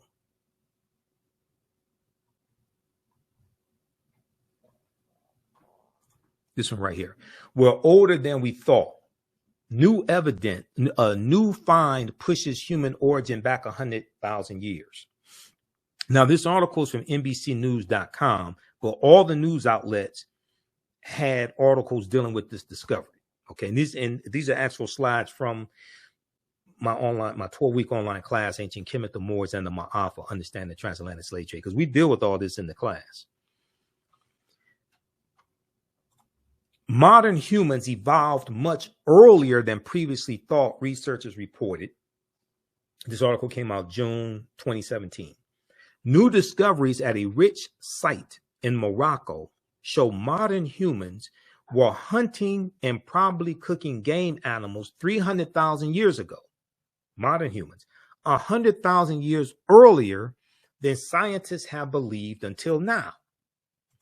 New discoveries and new dating methods show that, in fact, many of the bones belonging to modern Homo sapiens, modern man, Homo sapiens, and belong to modern Homo sapiens, and they lived as far back as 300,000 or 350,000 years ago. The earliest previous Homo sapien bones date back 195,000 years ago, and they're from clear across the continent of Africa in modern-day Ethiopia. So this discovery here pushes the timelines back, and there are numerous archaeological discoveries that have come out in the last 15 years that continue to push the timelines back, okay? And this is why I say the deeper they dig, the blacker the planet gets, the more research they do, the older we get. All this is much older than we thought. Africans were circumnavigating the globe. Africans were here going back at least 51,700 years ago, and these were the Khoisan. And this is what Dr. David Imhotep talks about in his book, The First Americans Were Africans, Documented Evidence. And he's a friend of mine. I've interviewed him 14 times.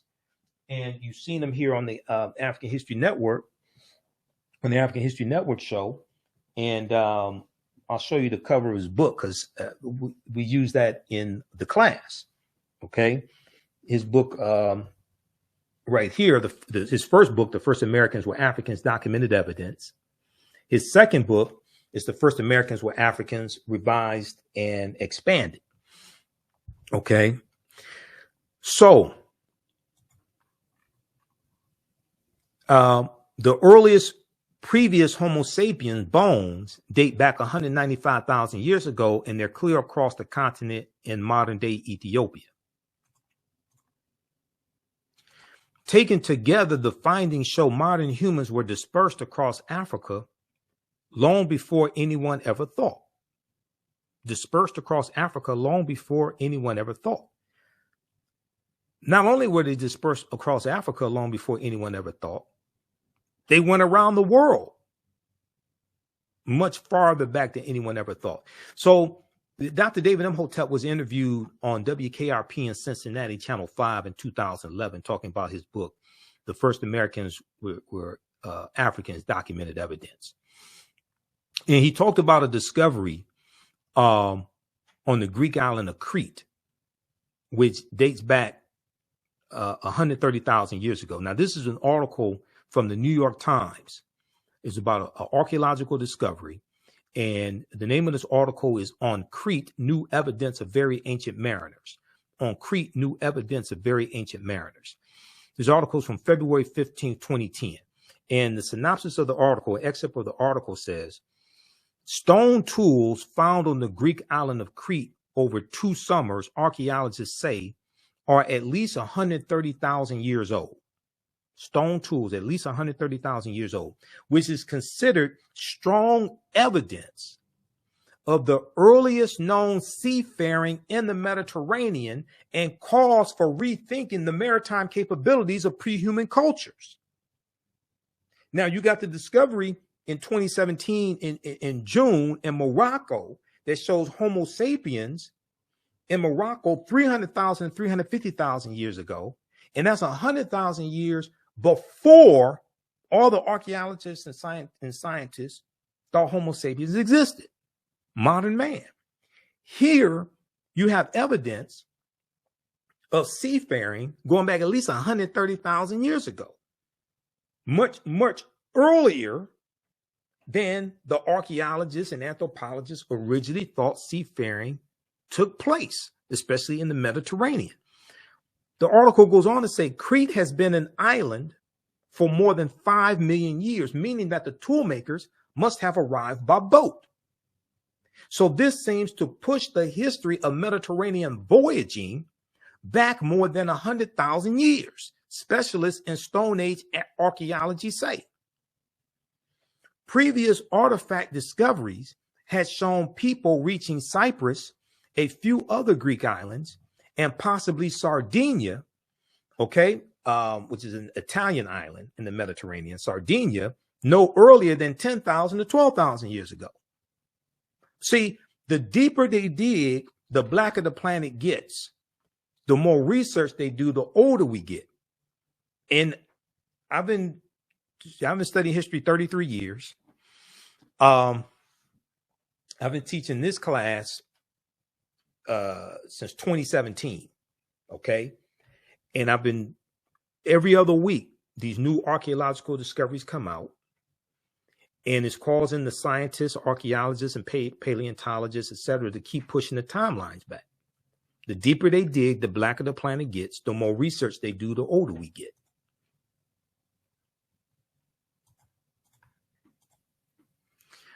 All right.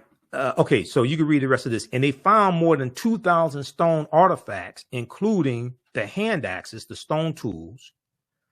And this was over the course of 2 summers on the Greek island of Crete. Okay, so it wasn't like 1 or 2 things that they found.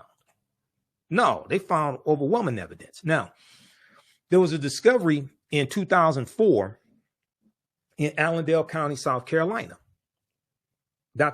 made by Dr. Albert Goodyear, who's an archaeologist at the University of South Carolina. Dr. David Imhotep deals with this on page 14 of his book, The First Americans Were Africans, Documented Evidence.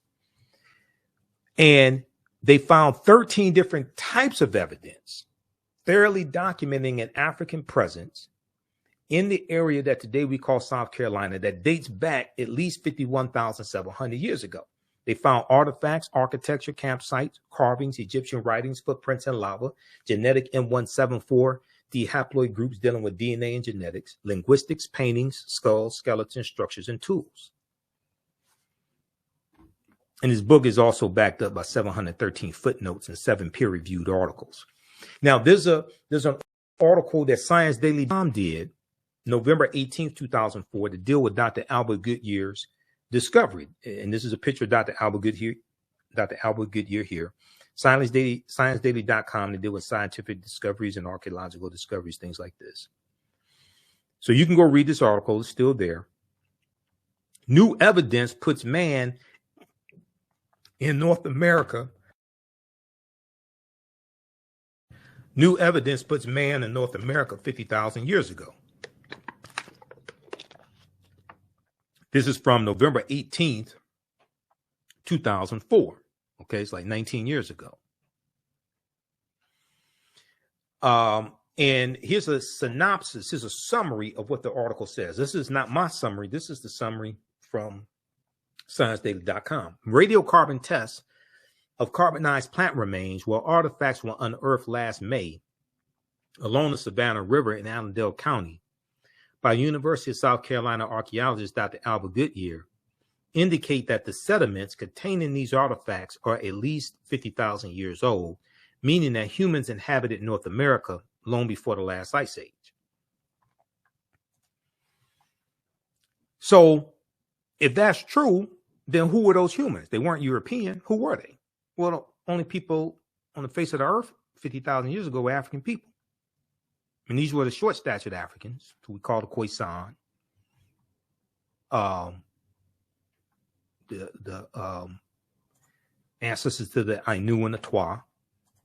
Okay, so this is a deep history, and there's more archaeological evidence coming out to substantiate this. So I'm not saying the Twa were not in Ireland. A good chance they were. Patrick killing 200,000 or 100,000 or something like I don't know where they're getting that from. If you got some evidence to substantiate that, please send it to me. I don't know where they're getting that from. And then we look at, for instance, like if we look at, say, Africans in Asia, for instance. Okay, I'm way over time, but we're gonna wrap this up here. We look at, for instance, Africans in Asia, and like right here, and we look at the short-statured Africans, called the Negritos. We see the first inhabitants of Asia were African people. The earliest modern Homo sapiens sapiens populations of Asia were also of African birth. Here we are speaking of the diminutive Africoids, the extremely important and much romanticized family of Black people phenotypically characterized by unusually short statures, skin complexions that range from yellowish to dark brown, tightly curled hair, and in frequent cases, like many other Blacks, stetopegia, which means deposits of fat around the buttocks. They are probably more familiar to us by such pejorative terms as pygmies, negritos, and negrilos. Similar peoples who live today in southern Africa have been titled Bushmen. More accurate names for these latter people are the San people, translated as original inhabitants, SAN, the San people, moving slowly and sporadically from their African birthplace, beginning perhaps 100,000 years ago, and continuing through the millennia. Untold numbers of diminutive Africoids began to people Asia. Although they currently exist in limited numbers and are generally found in heavily forested, barren, isolated, or similarly forbidding terrains, the diminutive Africoids were at one time the supreme lords of the earth. The diminutive Africoids were at one time the supreme lords of the earth. It is indeed unfortunate that the histories of the diminutive Africoids, including distinct and fundamental contributions to monumental civilizations characterized by agricultural science, metallurgy, working with metals like blacksmith, like being a blacksmith, working with metals, advanced scripts, and urbanization are so little understood. Now, this is an article from, this is part of an article from Renoka Rashidi that deals with, it dealt with the African, before enslavement, Africa's ancient diaspora. This is an article he wrote for AtlantaBlackStar.com. And Renoka was a friend of mine. We know he passed away in August 2021. Before enslavement, Africa's ancient diaspora. Okay, so you can check out that article. There's a piece that deals with the original inhabitants of the Philippines. This is an article from face-to-faceafrica.com. Let me pull this up. Okay. Also, if you like this type of information and you want to support the African History Network, you can do so. $ the AHN show through Cash App. $ the AHN show through Cash App. Also through PayPal, paypal.me/the AHN show. You can register for the online history classes I teach, because I'm getting ready to teach one as soon as I finish here. I'm running behind schedule. Today's Sunday, so we're teaching Black resistance movements from the Haitian Revolution, U.S. Civil War, Civil Rights Movement, and Black Power movement. That's a 12-week online course that I teach. Let's see here. Let's pull up this article here. This is from face-to-faceafrica.com. It's called "These Native Africans Were the Original Inhabitants of the Philippines."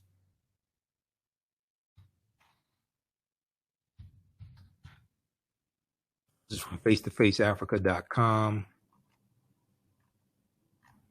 Where is this?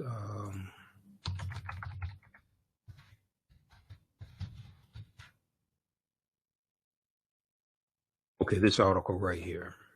Let's bring this up and close out all these ads that pop up.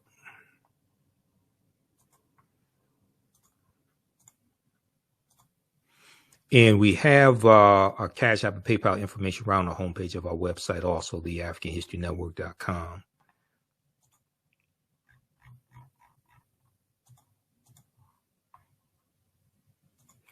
These native Africans were the original inhabitants of the Philippines. This is by Farida Dawkins, October 26, 2018, for face-to-faceafrica.com. And you see, you know, if you follow me on the African History Network, our Facebook fan page, which you definitely should, if you don't already do so, you know, we post numerous articles from face-to-faceafrica.com. They have some really good articles there.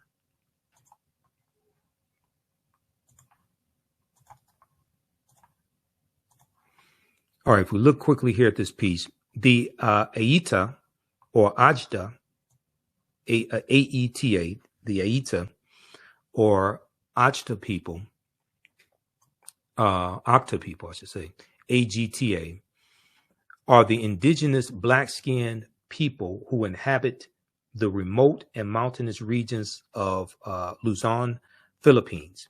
The Aeta are under the brackets of Austronesians, groups in Southeast Asia, Oceania, and East Africa that speak languages belonging to the Austronesian language family.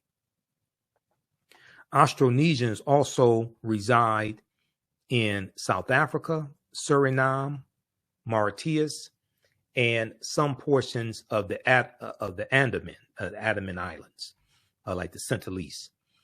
The Aeta are also considered to be Negritos, a name given to them by Spanish conquerors, a name given to them by Spanish conquerors. They have dark brown to extremely dark brown skin, kinky and curly hair, which ranges in dark brown to blonde, small noses, dark brown eyes, and possess short height, okay, like the Khoisan or the Twa.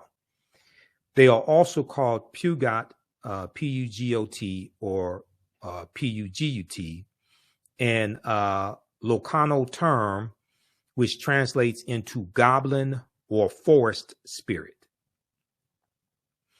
Due to, and if we look at some history here, due to internal strife within the tribe, disorganization, and a weak mode of fighting off enemies, the Aita were sold into slavery in Borneo and China during the 1500s, as documented by Miguel Lopez de Legazpi, Legazpi, a Spanish navigator and governor general. Here's some more pictures here. The Aita. Okay, so read the rest of this here.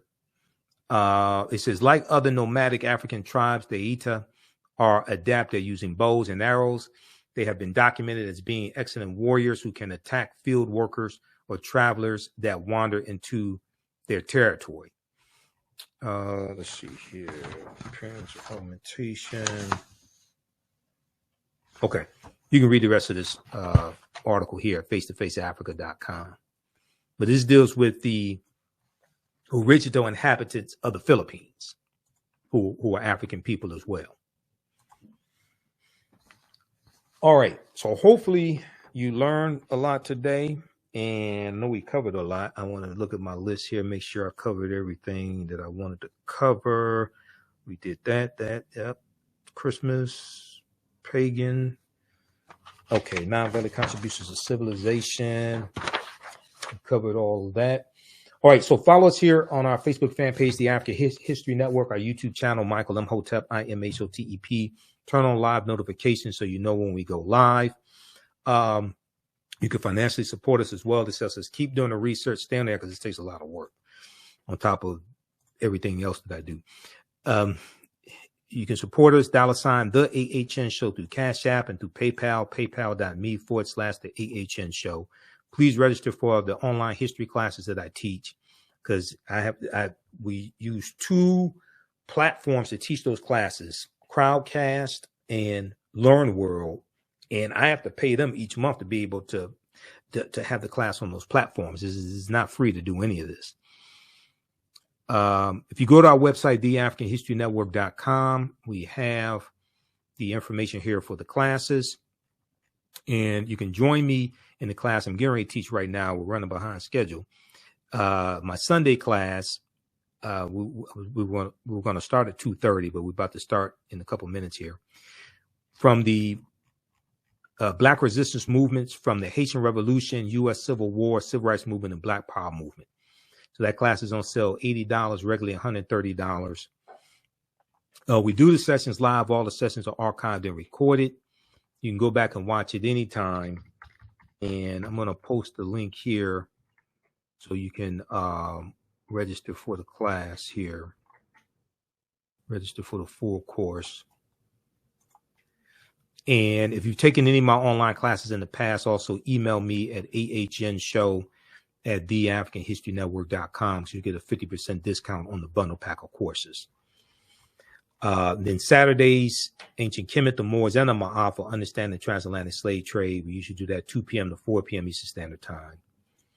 The African History Network show is on Sundays, 9 p.m. to 11 p.m. Eastern Standard Time on 9:10 a.m. on the Superstation WFDF here in Detroit. So we're celebrating the 13th year anniversary of me broadcasting the African History Network show in general. It started in March 10th, 2010. So we're celebrating our 13th anniversary of me broadcasting the African History Network show. And in April of this year, it'll be 8 years. Let me see, it'll be 7 years broadcasting on 9:10 a.m. WFDF, but we're celebrating the 13th anniversary of me broadcasting the African History Network show. I started March 10th, 2010 on the Harambe Radio Network. Then I went to Blog Talk Radio. We've got our PayPal information here. So, and Cash App, the links here. I put this graphic together showing our Cash App tag, $ the AHN show, because some unscrupulous people have set up fake African History Network Cash App accounts, and they've been stealing money from us. So these are two of the fake accounts here. There are at least three other ones that I've seen. I've contacted Cash App a number of times. They opened up an investigation. I don't know what they're doing. They're slow as hell. But this is our official Cash App tag, $ the AHN show, SHOW. $ the AHN show, SHOW. When you go to it, it'll say Michael. These other ones are fake. So their tag is like $ the AHN SHO, $ the AHN S. I saw one that had like a Gmail account. Those are all fake. This is our Cash App account, $ the AHN show, SHOW. And that's why you type in the full, if you type it in, type in the full Cash App tag, and it'll say Michael, or just click the link here. It makes it easy. Click the link right here. And this is our PayPal link also. All right, look, we have to get out of here. Remember, the African History Network, we focus on educating, empowering, and inspiring people of African descent throughout the diaspora and around the world, because right now it's correct wrong behavior. It's not over till we win. Wakanda forever. And we'll talk to you next time. Peace. And you can email us if you've taken any of our classes in the past. You can email us ahnshow@theafricanhistorynetwork.com for the 50% discount. Also, sign up for our email newsletter. Text the word Kemet, Kemet, the 22828 to sign up for our email newsletter as well. And I have to put that information on our new website, theafricanhistorynetwork.com. All right, we'll talk to you next time. Peace.